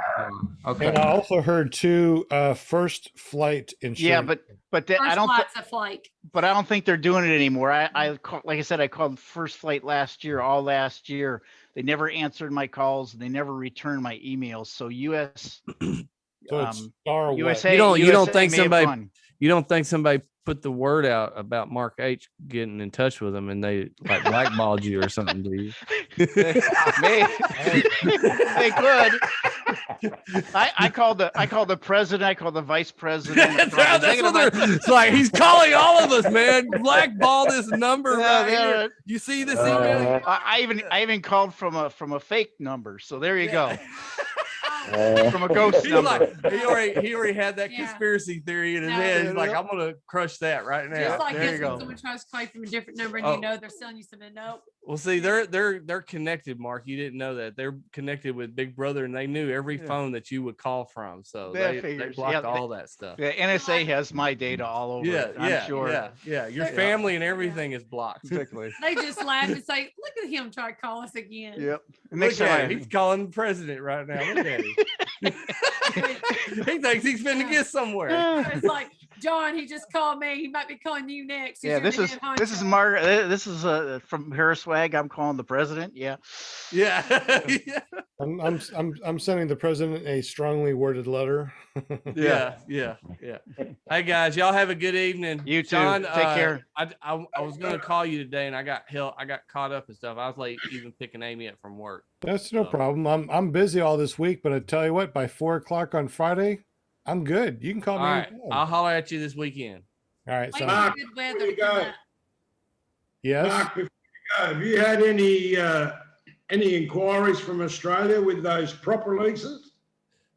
No, I haven't. Let me think. I had somebody from Guatemala get a hold of me. That's not Australia. No. Yeah. What are you No. doing? Putting the word on the street, Walter? Hey Walter, Oh. I got something new coming. Don't worry about it. Don't worry about putting the word out on nothing. I got a new prop hub coming where I'm not having to actually buy it from somebody else to sell it. Okay. You know, Yeah. I got my own prop hub coming. Don't worry about it. Yep. You know, No Rip worries. Man riding on our Paramotor Nation. Rip's Yep. been flying one of these prop hubs for a year almost now. So it's fully tested. I just had to find somebody to machine it, and I found a guy in New York that's going to do it for a reasonable price. So they'll be coming up. He's on them right now. He's making them right now. Is that similar to the one the Europeans have? It's kind of similar. Yeah, it's kind of similar. It's in a star form. It's the lightest all metal prop hub out there. Quick release, I promise you. And it's pee free. And it's what? Pee free. What does that mean? European, it's pee free. Okay. Oh, my on that note, we had a great show. And she better not ever say anything about any of my groaners from now on, because she has been groaning us tonight, and she's usually really witty. You want my last groaner for the Oh night? my god, last one. Okay, this husband went to a therapist because he said, "I'm really concerned. I think my wife is dead." And they're like, "Well, why do you think that?" And he said, "Well, the sex is about the same, but the laundry's starting to pile up." Oh. And with that, good night. It was a good one. We did that when Shane was in here. All right. Say good night, because y'all have a good evening. Say good night, Amy. Yeah. Good night. We are done. My poor viewers, my poor listeners are like, Hey. what the hell is going on with this show? Hey, I live here. Feel for me. George, before you go, I got a good one for you. Yes, sir. The 5 facts of having a good woman. The first one is she's got to listen to you. The second one is she's got to make you laugh. The third one is she's got to be a good cook. The fourth one is she's got to be good in bed. And The fifth one is make sure the other 4 don't find out about the other ones. Oh, geez. Okay, we really got to go now. All right. That's from Walter from Down Under. This is PPG Grandpa at PPG Grandpa's Paramotor Podcast, clearproptv.com, and paratalk.org. Y'all have a great evening. Good night. We'll see you tomorrow on ppgshane.com. .com. .com. .com. Good night. Go on. Night.